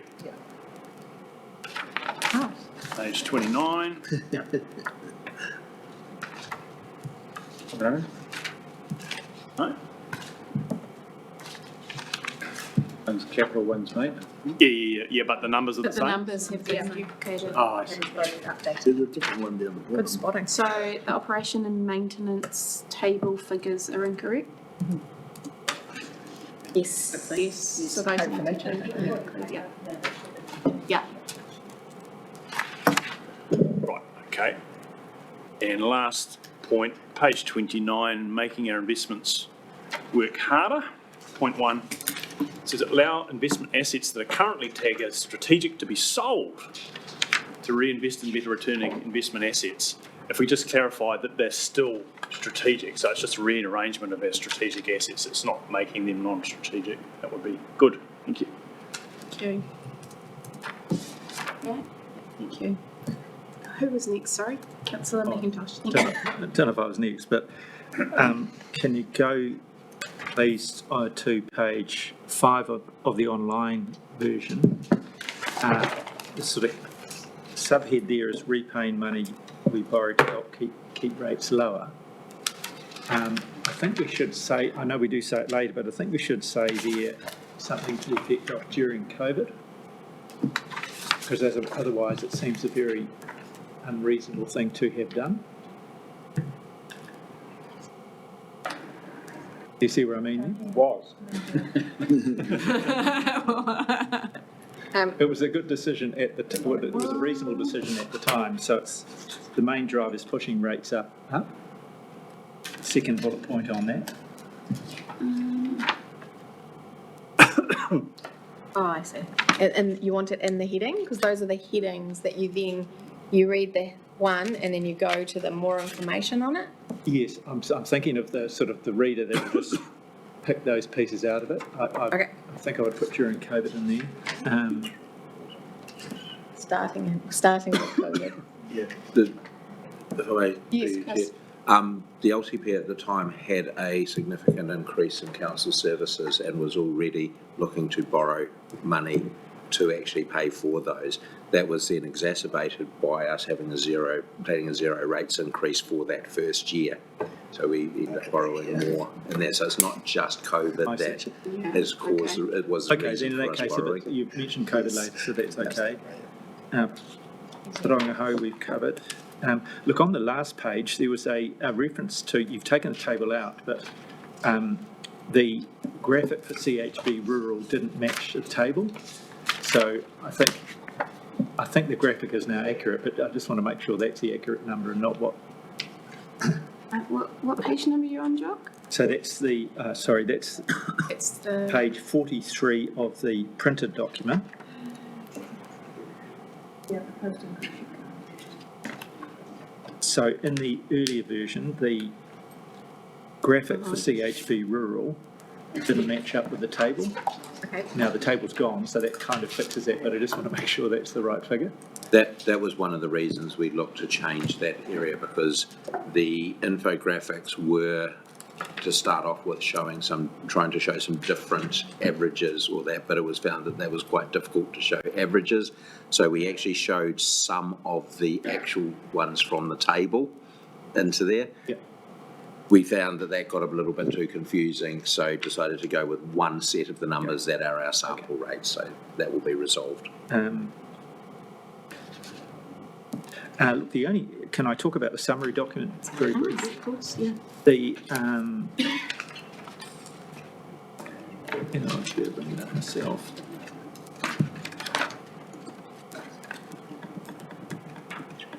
I thought we'd covered this previously, but under tough choices on the summary document, we talk about the tough choices, and then the last line of the first paragraph, this will reduce our costs and your rates. I think people will find that confusing because the rates are going up, period. And so I think that should say something to the effect of this will reduce our cost and the increase on your rates. Some people's rates are going down. But I think generally they're not. And it makes it look like these tough choices are going to, at the moment we're looking at 19%. It looks like these tough choices are going to actually reduce them. And for the most part, that's not true. Coming around, this will reduce our costs and the average increase in rates. Yeah. Cool. Chris But did look, suggest that. endorse the earlier comments. It's a really good document. Yes, unfortunately, most people won't read it, but they've got a very good access point in the summary. Councillor Williams. Yeah, thank you. Look, I'd like to start by handing this back. Oh, Anita. And so, Desiree, and to all of your team, thank you for bearing with us. You get a scale each.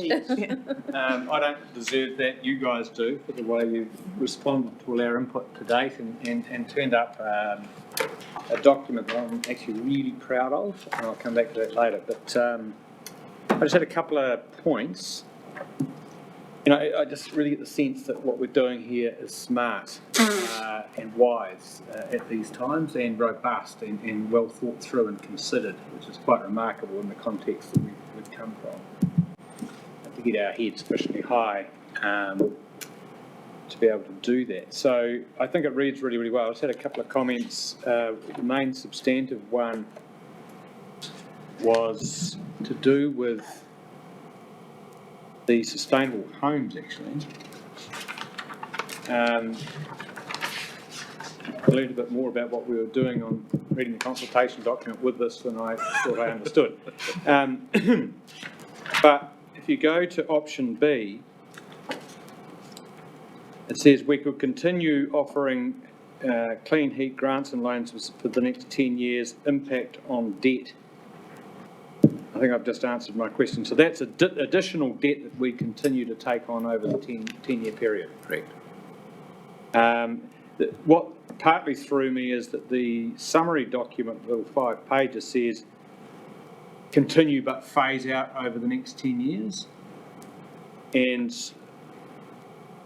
I think we need to be a bit more express in here that we're talking about continue offering grants and loans, phasing them out over the next 10 years, because otherwise it just looks like we're sort of continuing them. See what I mean? That word phase out's in the summary document, and that leapt out at me as being a bit more stark than the conservation document itself. That's all. Continue, oh, so you want that to say continue for 10 more years? Yeah. Well, continue offering, for the next 10, and thereafter phase them out or something like that. Yes. I just on the sample properties at the end, the rural, and this is only just sort of leapt out at me on reading this, Central Hawke's Bay, how many rural properties would have a CV of 500,000? Must be a lifestyle block with nothing on it. And I actually wonder if all of those rural properties are typical, or are they, how many farms could you buy for $1 million? I don't know. Are they good sample properties is the question.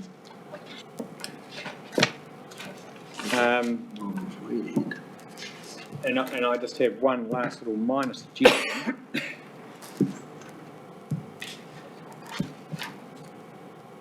And it's to do with selling assets on page 5. We thought about selling assets, however, this only delivers a short one-off term benefit, and we are looking at better future returns. I'm wondering if we could be a bit more direct and say, and we're wanting these assets to deliver better returns to reduce the rates burden over the longer term. We're wanting these assets to deliver better returns. Expecting. I'm a bit lost. Sarah, did you get that? Sorry, page 5. Yeah. If you go to page 5, under the bubble, what do you think about proposals to slow down? I'm using this. The new I'm one. using the new one. Yeah. pretty version. Oh, you don't have that. Okay. I think the message is be more action focused in terms of what we're trying to do to the Yeah, and it's in that statement, which I can leave with you later if you like. Oh, yeah. Thank you very much, Chair. Thank you, Councillor Foley. Oh, thanks, Chair. I just had a follow-up to one of Councillor Williams's questions there around the sample rates. First question is, were they randomly chosen? And second question is, the reason I ask is because if you look at the residential list, and I'm thinking back to the revenue and financing policy, and we came up with that figure 1.79, I think it was, where if you're below that, you were probably decreasing rates above it. And if you look at every single one of those properties, I think the first one's a fraction over maybe 1.8, and all the rest are under that ratio. And so I sort of agree with Councillor Williams. I'm just not sure it's a fair representation. I'll start off, and if Vanessa may add some extra to me. The sample properties started off with the sample properties that have been used in all of our documents for quite a number of years now. And the rural and commercial ones are the same as what has been used previously. What we found was that the residential properties were starting to not reflect those areas because of the urban sprawl going out. And so what Vanessa and the team went through and did is looked at each of those areas, at the biggest street in those areas, and took a property as a sample property from the middle of the value in that street in those areas. So I was trying to readjust our sample properties to get a more reflective one in there. Other question? No? Vanessa, did you want to add anything further to that? Not so much, but definitely we did go the largest street in each residential zone that we had as a sample property before, because there's no way to do like Taradale and just pull out Taradale neighborhood and then look at the middle of Taradale neighborhood. So we just went the largest street in Taradale and picked right in the middle who is a sample property. So we just went dead middle for the largest street in each of those zones. Okay, so that was the methodology used. Yep. Yeah, whereas Wairoa, for example, we just went all of Wairoa residential. Mm-hmm. Yeah. So it would just be a middle of the road one for that. Thank you, Vanessa. Councillor Sears? Thank you, Chair. Just from Councillor Roadley and me, this on our special, the very front page, we're just troubled by the word special. We wondered if something more like recovery or post-cyclone or something might be, on our post-cyclone 3-year plan, just to be a little bit more specific about what we're doing. I think the word special is causing us problems. Yeah. Councillor Sears, I've heard from the CEO before use the word recovery focus, and I just wonder if we can click on our recovery focus 3-year plan. Yeah. Yeah, that's great. Something like that. Any further comment, Mike? Yeah, through you, Chair. We had understood from a previous meeting that the word special was actually a councillor choice. Perhaps that was mistaken. And the word special is already out there because advertising and promotion of the consultation has already started. So it's already being referred to as our special 3-year plan. We can still be sure, but I think on the document. on the Just so you document, know. we could still change them. Oh, yeah. Of course, mine. We're changing our minds. Are we all comfortable with, on our recovery focus 3-year plan? Recovery focus, everyone like that? Special recovery focus. So can I just be clear what the wording was that we settled on, or you council settled on? Sorry. Recovery focused? Recovery focused? Yep. Okay. So back onto the sample rates. I think a lot of people have problems eye tracking. I think we should put some lines down the middle of the 2 pages just to help make that a little bit easier to read. I know it sounds pedantic, but it's very difficult for some people to see across. And I think the other really important thing is there's so much to say on sample rates. They're just samples and they're not multipliable because, you've got all your targeted rates and all your sedum rate, I think we need to make something bigger. We've gone to all this effort to do the online rates calculator, which is amazing. I think that needs to be right up the top. Here are some samples to give you an idea, but you can look at your rates and make that a bigger headline, because then the sample rates become almost irrelevant. Someone who really wants to know what's happening, they go online. Otherwise, it's a brief look to see. Yeah. Good suggestion. Could I add in there, sorry, Councillor Sears, that most people eyes track left to right? Is it possible to reorganise the information so it tracks left to right rather than down in columns? Through your chair, I think it does track left to right on the infographic, because you've got residential, residential, residential, then commercial, commercial, then rural, rural, rural. So, for the design, that's vertical. Oh, I'm sorry. Yeah. That's vertical, not horizontal. That's 2 pages. So we might end up with, and it might not fit, but you might end up with all the residential at the top, because you'd be looking, where's my raw, and then you'd have the commercial going that way. It's probably tricky because it's across 2 pages on the document. I think it's quite well aided by the colour. The colour scheme, yeah. Colours help. Yeah. I might just add to that page 40, just around the graphics being the right, having good clarity. I don't know if that still needs to be fixed. Page 40, the operating expenditure group of activity diagram, just needs to be clearer, because it's a bit hazy and phasey. All the other infographics are fine, but some of the graphs are almost blurred. Yet to be done. Okay, cool. Sorry, apologies. No, I'm finished, thank you. Yeah. Any other feedback? Yeah, Councillor Road. I'll just carry on, so I don't butt it into Councillor Sears' corridor. Can I just take you to page 22 of the old, I'm not sure what that number is on the Have your say. new one. It's the reduced maintenance on our regional parks, deferred development, new parks, stop grant funding, Tomato Peak, that page. So I was just trying to unpack the option A, option B tables, and the which I was struggling with, and I'm just wondering about if you could unpack for me the impact on debt part. Probably that's Chris you, and also I'm wondering if we could have, we've got on option B, we've got the increased amount. Could we have what it is currently, what portion it is of the rates, because we must have that as a figure, because we've got a money figure.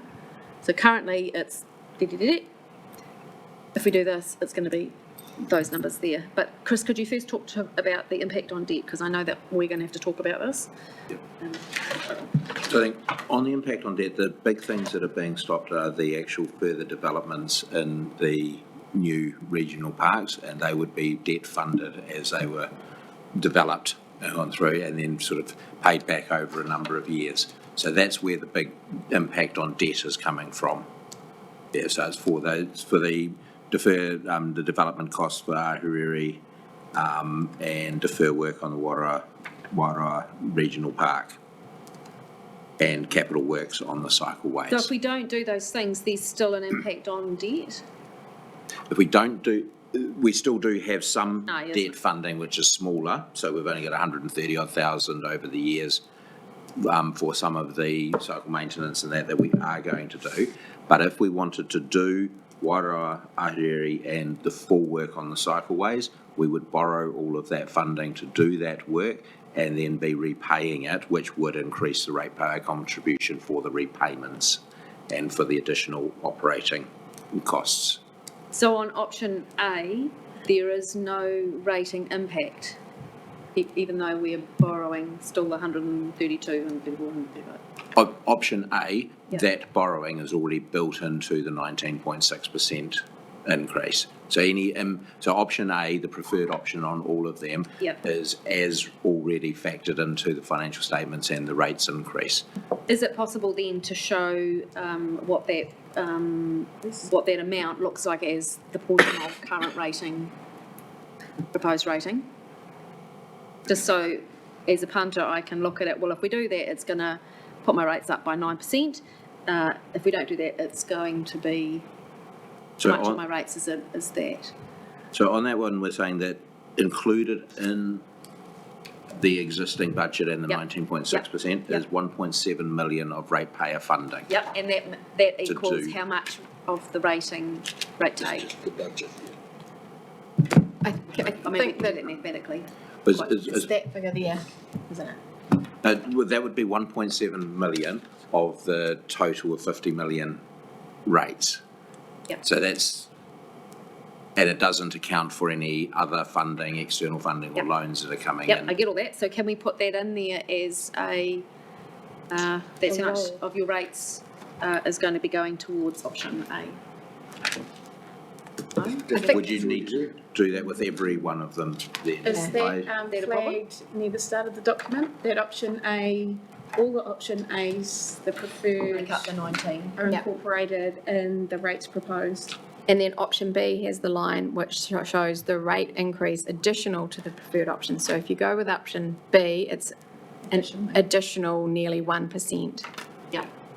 Yep, so I get that. I just am thinking, would it be easier for our community to think about and make decisions about if they could understand, we're literally talking about the impact of the 90%, 1 point whatever it is for this. It can't be that because it's 9 with that. Is it made really clear and obvious at the start of the document that option B incorporates the current proposed rate increase plus what is added in the tables? So that's on page 17 under what should we stop or slow in the old version. For all the proposals, the Regional Council's preferred option has been included in our draft budget, resulting in the rates increases of 19.6, 18.1 and 9. And then in the option B, we've got the extra line saying rate increase additional to the preferred option. So to see the impact on rates increase, you're looking at option B compared to option A. Yes. So could there be, maybe I've missed it, even if it was a pie graph, here is your 19 point, what have we got, 8 of rates, and it's made up of, with the percentages, that people could see which bits are which bits. Well, you might just need a graph that says what 1 million equals a percentage, or 100,000. So they could work it out themselves. Yeah. It's going to be on all the changes. Yeah, well, it is across all the changes, and I understand that the preferred option is the 19, creates that, but I think we're missing a step here for our community to unpack that. I'll leave that with your skillful hands. I'd like to concur with, I think it was Councillor, one of you, I can't remember who now, about the, in the little table, actually might have been you, Jock, the little table right at the start, page 5, that if we could highlight, I know it's in the narrative there, God, now I've gone past it.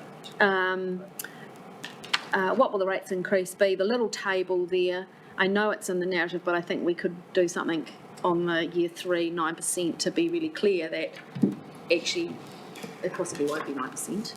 We've got some other stuff. Hold on to your hats, there's something coming. You're on page 3? That's the plan. Page 5. Just a little table that's there. The page 6. So what do you want to change with that table? For the little table, I just think we need to highlight that in the year 3, the 26 to 27, that when I'm looking at this, I go, oh gosh, that hurts year 1, or it's not much better year 2, but whew, it's going to be okay in year 3. But I think we need to socialise that it might not be 9%. We don't know what it's going to be, and I totally get that you need to put a figure in, but we also know there is a flood of potential works coming our way that we don't have a lot of confidence that that number will be the number. Yeah, Mike, do you want to respond to Chair, that? through you, would the councillor be satisfied with an asterisk next to the 9% and a line underneath that simply says, this is the current forecast, however, and something like Beautiful. that? Something on the table, because that would actually, to me, would be a big decider of how much I like the document. So it gives me a bit of comfort. How much more you like the document? More honest. And maybe in italics, please, Mike. The page 6, I know that we've talked a lot about the increasing cost to provide public transport. I know it's a significant spend for the council. I don't feel like it's given enough weight in the document. It's actually it's a big thing. And I'm also conscious that we haven't talked about the regional transport plan and the implications of that and what that might mean. It's not even referred to. It is. You mean trick? Councillor Rowley, bottom page, it says, providing a better bus service, we're planning to make bus trips faster, using more direct routes, more frequency and better times. Improving the service comes at a cost. Yeah. But the regional transport plan is much broader than the bus service. So even if it's just a bit of text that acknowledges that that plan is not even confirmed yet, but it will or could have a financial implication. You're going no, Martin. I don't think it does. Our cost centre as a regional council is public transport. It's all of the other cost centres on roading and bridges will be transport agency and the other councils.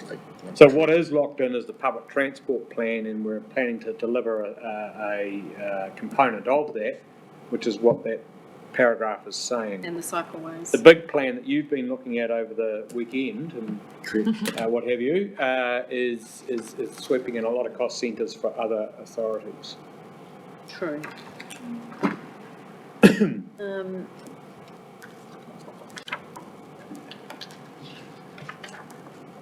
I think I'll leave it with that. But a great document. Fair fizzing over the little executive summary document. I think that's such an enabler for a community who actually, many don't have time to delve into the 30-something page, 40-something page fulsome explanations. So really appreciate that. And I think the rates calculator will be a magic tool for people to really understand impacts on themselves. Thank you, team. Great job. Thank you, Councillor Roadley. Any other? Yeah, Councillor Foley. Thanks, Chair. Just page 6.2 about repaying money, that final paragraph, just to the layperson, might, I don't know, but it just seems a little bit contradictory, where it's basically saying we think borrowing to pay, instead of rates hasn't been a great decision, and then the final sentence is the final year is still this year to come that we will borrow for operating expenditure. First of all, is the whole paragraph accurate and correct? Sorry, which paragraph? I'm sorry. Page 6, it starts with while beneficial. Ratepayers. The paragraph is factually correct. We are still borrowing this year, so if we didn't borrow that amount this year, it would be another 10% increase. But you can see what the layman might be, well, just don't pay back the debt and then you don't have to borrow. Like it just, I don't know, it just, if you're happy with it, just. Could we say as per the plan? Because it was always the plan to do it for 4 years. Is it still on the original plan, or have we changed it? No, it's still on the original from the last Then LTP. nothing wrong with it, it was approved. Yeah. Does that help? No. If everyone else is happy, then yeah. As per the last long-term plan? Yeah, because it was locked down and made a decision. Won't be doing it again. Decision was made then. Good to clarify though. Page 22 with the parks. Just a question around wording. We both have the deferral of Wairoa and Ahuriri Regional Park. Is there a reason why, or what is the reason for deferring Ahuriri to 27-28 and then with Wairoa not having a deferral date? So one has a deferral date and one doesn't. Chris, could you help answer that one? Before we're going to wake up the mayor. Or can we just say both deferred? Yeah. Both deferred. I think, we could either not put a date for either or add a date for. You better add a date. For Wairoa. Yeah, in front of neighbours, please. Could we just take the 27-28 date out of Ahuriri Regional Park? Take that out and they're both deferred. Yeah, and the reason is it's what project's ready to go at what time to unlock the capital loan funding. And that will come to an annual plan process to decide those matters when both are ready. Is that okay? That's better. Okay, thank you. Are there any further questions, feedback? Councillor Williams. Like I did have one more that I forgot before, and it partly relates to the reason why I gave Desiree back the chocolate fish, but it's to do with, I just don't want to get tangled up with these schemes and the different options. At the bottom, I think my Stella's about to die. I just want to get the right page of page 9 on the one that we had in Stella.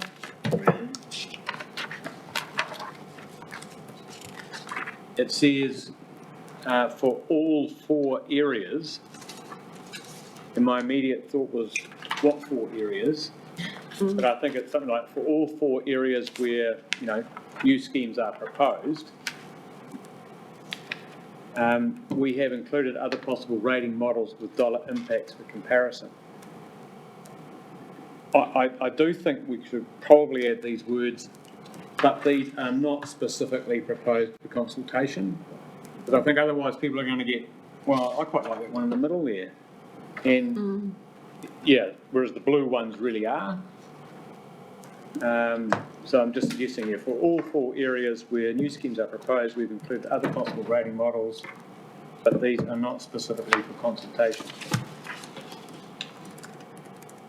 All right, and that tells you the previous sentence, the ones where we are shaded blue.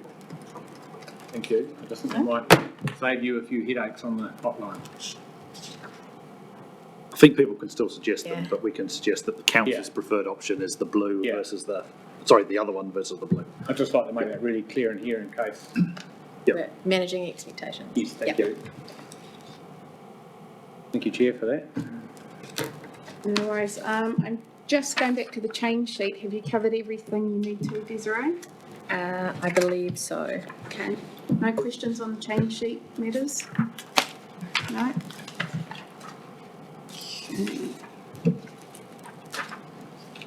Right, if we're finished with the consultation document, could you just take us through the engagement process? Sure. Get Jenny to come up. Thank you. Jenny and Mike.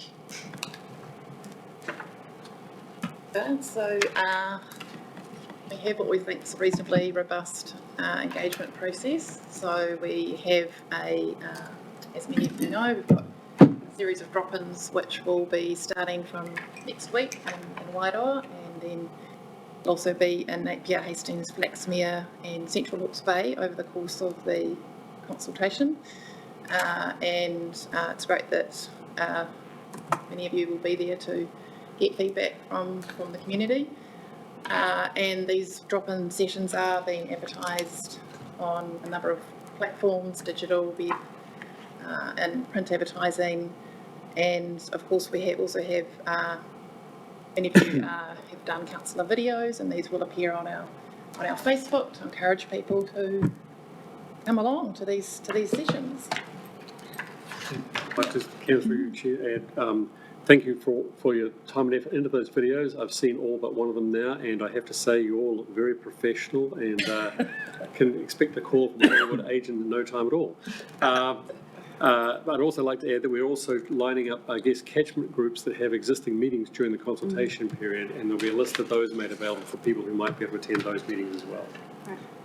Also, for those who can't attend the in-person drop-in sessions, we will hold a Facebook Live next week as well with Chair Hanawai Wamsby and our CE Nick Pete to answer those online questions. Right. Any questions for the team? Comments? Councillor Rodley. Thank you team. I really like the look of the consultation plan. I think it's an absolute step change from the revenue and finance, and as it needs to be. This is such a significant thing. I noticed I'm trying to think which council it wasn't ours, that's out for consultation at the moment, and they have got a series of Facebook posts, and I think they might be on Insta too, and they're just one piece of the plan that they've done as a single post. So the one I saw was on, actually it's Gisborne, and the question was, what should we do with large woody debris? And then that was just the whole post was just one thing. Are we kind of doing? Yeah, so we have a series of social media posts which are planned throughout the consultation period, and we're doing, we did actually have a look at Gisborne's Facebook page and noted that it was very friendly, and so we are using very friendly language, and we're also just doing just that, just pointing to particular things and asking questions about it to try and break it down a bit for the community. Councillor Lambert. Yeah, just probably a quick one on the Wairoa flood scheme.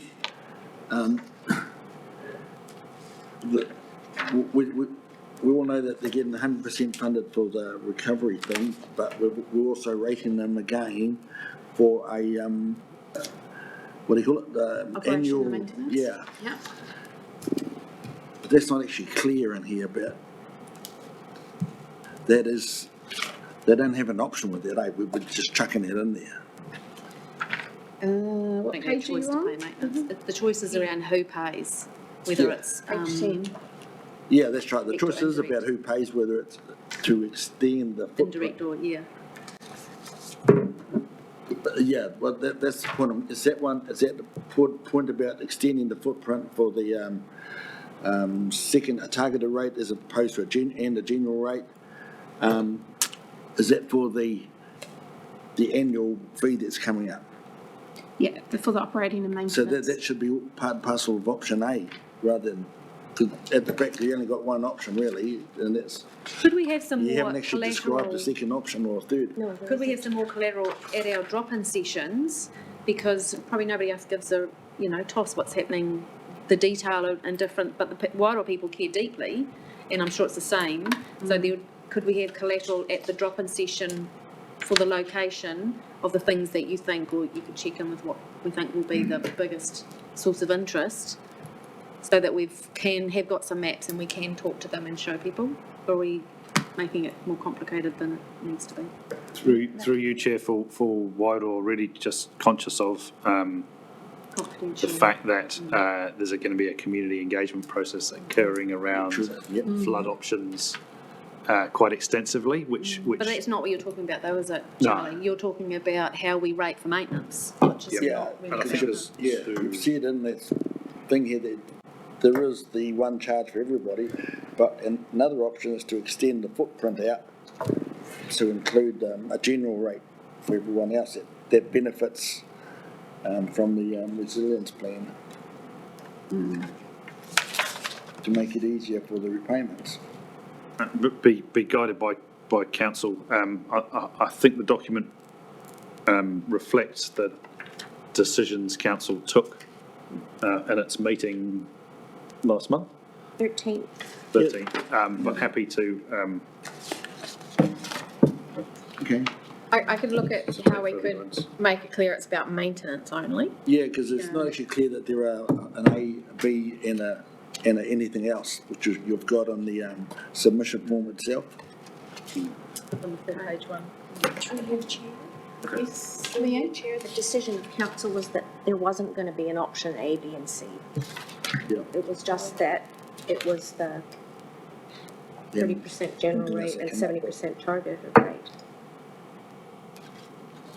So that's why there's not another option in any of the consultation materials. Yeah, well, the only option is actually the 100% funded. Well, I'm looking in this document, and there are options, page 16, for the operating and maintenance of the Wairoa flood scheme. There's a 70-30, then there's a 50-50, then there's 100. I think, Charlie, are you looking at the new doc? Because on the new one, it's actually there. Yeah, I think on the that's new what you're one, asking. it's Oh, quite yeah. So you're looking still at the old. So it is quite consistent with the other new scheme options in the new printed document. Cool, thank you. Couple. So just a question, Mike and Jenny, have you got an overall commitment from each of our councillors to be at the drop-in sessions? Yep. Everyone has a go? Yes, I think by and large, yeah. Fantastic. Are there any other questions for the team around engagement? Councillor McIntosh. So this is just online, isn't it? And at libraries. At libraries and their offices, we'll be bringing them along to the drop-in sessions. Oh, okay, great. That was my question about the drop-in centres. Councillor Williams. I was going to make some recommendations, Chair. Sure. If there are no more questions, we can go straight to recommendations. Could I just have one more question? Yeah, of course. Sorry, Right. Councillor Williams. At the drop-in sessions, do we have bait to lure people to chat with us? You mean incentives? Incentives, not right. Lollies, or do we have any? Can do this for sure. Go into the drawer. Lahadi might come to us. Yeah, Something maybe to lure. flick some suggestions. Yeah, thank you. Bye. Just like the White door, bait. and then start trying to keep it on. Okay, if we head to page 7 of our council papers, Councillor Williams, would you like to start moving these recommendations? Well, I was almost going to do propose this, that we could, I was going to move 1 to 3, but whereby the supporting document and consultation document in relation to 3 are to be amended as discussed at the meeting and summarised on the whiteboard. Yes. Simple as fantastic. that. Very simple.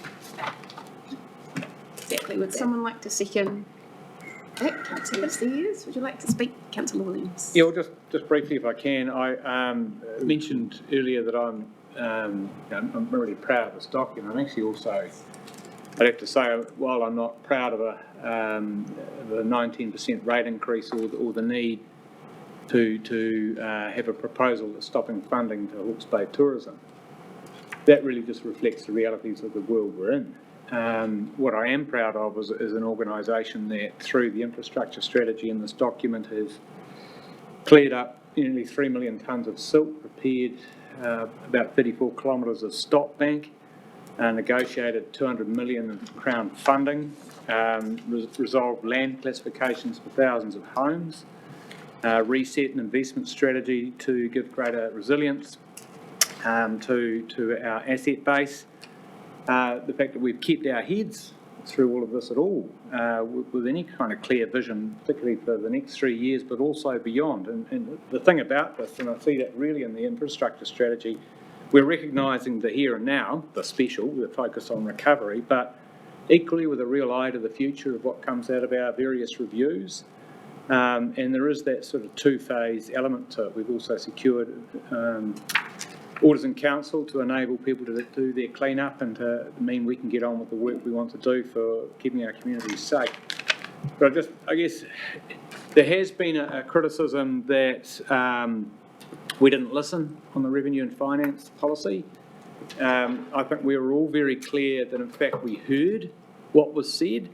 We may not have agreed on the decision made, but what we did agree is that we were transferring that messaging into this context. And there's only so much we could really do, faced with everything I've just said and everything that's just happened and the whole infrastructure settings and funding settings in New Zealand, to respond to that message before April the 14th. But what we can do is really carry that into the next longer term strategic visioning, like the infrastructure plan. This is the now, then the real future for the next 10, 20, 30 years has to be one where we empower our communities and we equip them to help us respond to the immense challenges, partnering with them rather than regulating them, rating them, and doing to them. And I think that's when the real savings will come in terms of rate spend with better outcomes. So with all of that, I just say well done team, well done to everyone who's had anything to do with everything that I've just shared. That's reflected in these documents, and as we're putting out for consultation, I do hope people will engage. Thank you. Thank you, Councillor Williams. Councillor Sears. Thank you, Councillor Williams. I agree with everything you've said. I have to say that I take exception to Councillor Harding's comment that he pities our ratepayer to have to read it all. I think that it's a pleasure of a document to read, and you know, I do hear from community, it's all so much and there's so much to read, and actually there's a lot of work to go through, and if you want to be involved in what goes on in your council's regional or district, we actually have to start having conversations with our community about taking time. You really should invest a day of your year in reading this and the financial and the infrastructure strategy to actually see the work that's going on that's affecting the way you live in the region and the way that we're trying to plan for what might come. So I think this is a great start paired with those 2 other documents. I'll make sure that they're all at the drop-in sessions that I have. I'll also make the point that while we talk a lot about rates and we talk about 20% and it's distressing and people are struggling, I don't dispute any of that. And when we see in the document that our range is sort of from an extra, some people's rates will fall because of the changes in revenue and finance policy, but ranging from 50 cents a week on average up to about $12 a week for a large commercial property, these actually aren't huge amounts of money over a year, given that we actually also need to do our work if we want to see fundamental change in the way our region is managed, we have to do the work, and the work costs money. So I acknowledge the 20%, but I also acknowledge the worst thing you can do is not invest in your infrastructure and the work that needs to be done because you pay more at the end. So I hope that the community that see this document, associated documents, understand our commitment to try and balance those two things. Thank you, Madam Chair. Thank you, Councillor Sears. Any further speakers? Councillor Harding. Kia ora, Chair. I see that Councillor Sears has put the rates increase up to 20%, not 19.6, and I fully acknowledge that post-consultation we may well reach some decisions that actually do affect that number slightly, and that could be a good decision. Look, I just wanted to reflect on some comments this morning about the out year and how this process drives a focus on the front end, and there's less certainty about the back end. So it's inescapable that these processes give greater certainty for things that are closer to us and that we know less about, and we can budget less for what is in future. So in budgeting in year 3 for only 9%, there's a huge amount of uncertainty around that. But I wanted to reflect on page 10 of the document and the commitment in there to continue to look to ways to improve our financial position. And this is a commitment that a chief executive has given us, starting in the second half of this year, to actually look more fundamentally at some of our large programs and go, can we achieve the same outcomes in a different way, more cost effectively? So with that framework in mind, it is actually realistic to get away from this treadmill of big numbers in the first couple of years, small numbers that turn into big numbers in the out years, right? So we can do this, but nobody is underestimating that challenge. But to have a mindset that says we will make the time in our program for those more fundamental views is commendable. Look, and I just wanted to commend also, we talked about the waterfall graph quite often in our workshops. Look, it's a fantastic, one-page way of understanding what's been driving our rates increases. I want to commend that page to all readers, and I want to compliment the staff that gave us that diagram and everything else along with it. Thank you. Thank you. Any further speakers? Councillor Curtin. Thanks, Madam Chair. I just want to preface my comments with congratulations to staff for some superb documents produced, for the clarity of those, and my experience, these are a refinement which has really led to a step change in the way the documentation is presented. I'd also like to congratulate my colleagues for a very, very robust, well thought out, well researched approach to the process over the past 8 months. And I make those prefaces because we have lived and come through a very substantial amount of change and upset and upheaval in the community, the region from top to bottom being in somewhat of a chaotic position, and we found ourselves coming in this term of council right in the thick of that, and so it has a context. However, I can't get past page 6. What will the rates increase be? 19.6, 18.1. Out here 9%.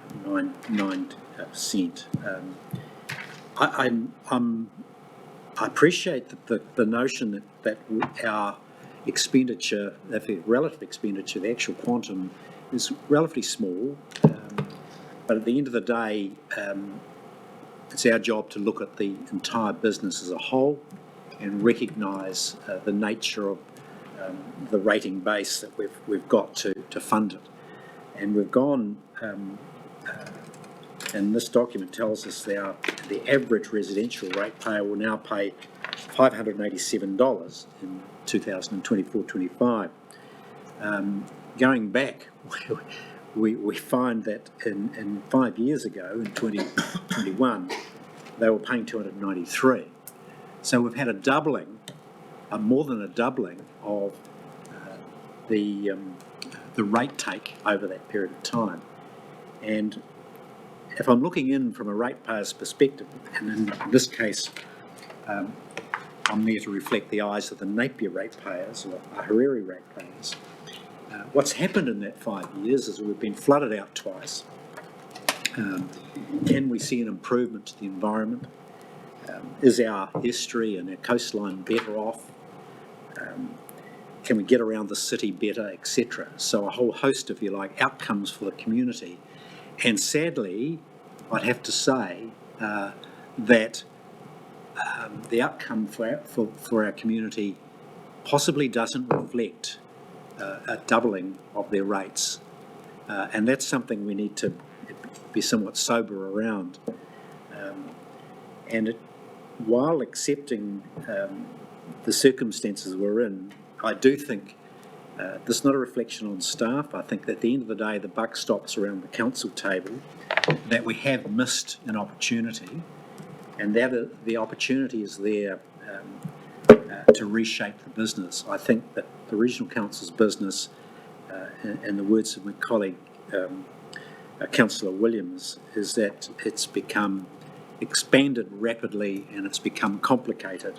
I think this was an opportunity to, if you like, reduce the level of service and to uncomplicate it, simplify it. And I don't think we did that. I think we missed a trick, and I can see the circumstances why, but I am looking forward to the feedback. Perhaps there's an open window there or an open door by way of submission and comments from the community to potentially make some changes, possibly too late. I appreciate that we've resigned ourselves to kick the can down the road. I think that's a mistake. I think we ought to have reframed, reshaped, reformatted the business and taken this opportunity. But I will wait for the comments of the communities we represent to confirm or otherwise that outcome. I would say that, finally, Madam Chair, that the consultation process is not constrained to a quantum of submissions that maybe come across our desks and we consider. We're out there talking to the community, we're out there meeting the community and taking on board the comments that are there around it. And that is the quantum we ought to look at, rather than those that take the trouble to do that. So, Madam Chair, I support the resolution, but do so with some significant reservations around that. I look forward to the consultation process and ultimately the adoption of a plan, hopefully a little bit more modified than what we've got today. Thank you, Madam Chair. Thank you, Councillor Gooden. Councillor McIntosh. Thanks, Chair. I've just altered my talk a little bit on what you've said, Councillor Gooden. I don't view it as kicking the can down the road. I think we've said in the document, we possibly could have said it more strongly, but we're taking a look at how we operate in the future. And so I would hope that a robust look at that will address some of the things that you're talking about. I'd like to actually put a more optimistic view on things. Than it's easy to get bogged down in 19.6% and so on, and that's significant. But if the flood did anything, it refocused our thinking on what's important. If we do it right, and I hope in a few years' time when we're having this conversation we can say we did, but if we are prepared to reorientate the way we look at flood resilience, then if we're successful in that, that'll be the first time in this place's history that we have good flood protection. That will be a massive gain to the region if we can do that. There are things buried a bit in this document that we really give light at the end of the tunnel for me. One is the changes we've made to our investment strategy and the impact that can have on rates in future if we get that right. The other one, which is buried a bit in here, but we are making respectable progress on water storage options, and if we're looking to be more optimistic about the prospects for the region, that's a massive game changer. You just need to speak to any horticulturalist to understand that better. We've got a jewel in the crown in the Heru Taonga Plains. If we really want to unleash that, then water is the answer to that. So I think, in summary, for me, the flood has refocused things on what's important to us, but there is a lot of light at the end of the tunnel if you look at some of those things. Thank you, Councillor. Any other speakers? Quick few words. Thanks, Chair. Well, look, once again, thanks to the staff. Probably the public doesn't appreciate how much work, how much time goes into some of these plans, and I think it was about October we started on this, and still hadn't gotten over, well, still underway with the revenue and financing. So it's been a long journey.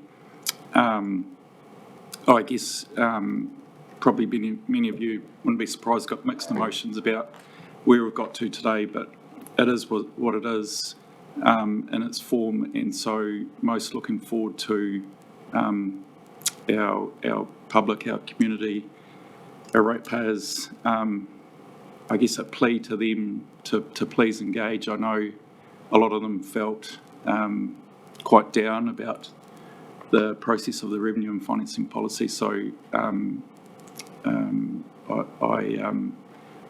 I hear that sentiment, but I guess please be assured that we do listen and do take on board, and so I'll be trying my best to get around as much of my constituents as I can, because I know what we all know is it is tough out there, and while a lot of this thinking is long term, what's the immediate impact, and this will have one.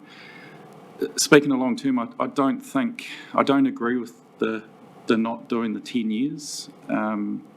I just think a lack of transparency around what else is coming, and sure, we could say it's uncertain, but you go back to any long-term plan, year 4 onwards, and it never eventuates to what happens when you get to that point. But it's been alluded to this morning about some big issues still to come that we haven't addressed in this plan, and so I just think we're doing a disservice. And when we get to that point, are we going to have to make even tougher decisions? Have we made enough tough decisions or put out enough tough proposals in this one to our community for them to decide? I guess time will tell, and we have to wait and see. But so looking forward to the next 4 weeks, and and then coming back with where we land. So thank you to everyone. Any other speakers? There are none. Right of reply, Councillor Williams. I'd just like to wrap us up and thank everyone for their valuable contributions over the months. I look back on page 7 in the cyclone recovery work that we've done as an organisation with our colleagues from the TAs, but also from the regional sector across the country that have supported us in recovery. And they have been incredible. It includes the infrastructure repairs with our breach stop banks, damaged stop banks. It includes our silt and debris work across the whole region, the recovery agency that we've hosted, a regional recovery agency, the work we've done in our resilience planning, recovery and resilience planning, as well as our fossil work. So to be able to go out to our community, although not as happy as we'd like with a 19.6% rate rise compared to many of our other colleagues that are far higher and haven't gone through recovery, I think it's an incredible achievement as a council, so thank you all. On that, we've got our recommendations, 1, 2 and 3, with the additions of all the comments provided for the consultation document and the assisting documents. All those who agree say aye. Aye. Aye. Those against, carried. Kia ora, thank you all. Thank you to the team. And it is nearly lunchtime. We will close. Some of us are leaving. Councillor Roadley, Councillor Sears are representing us at the Panpack Forestry Symposium. So thank you for doing that on our behalf. Forestry, yep, forestry. Forestry, yes. So I think we might close. It's been a very significant session, so let's do that together. Please join in. Kia tau, kia tātou katoa, te ata whaia tō tātou ariki ai karaiti, me te aroha o te atua, me te whiwhi ngā tahitanga ki te wairua tapu, ake, ake, ake, āmea, kia ora. Thank you, everyone.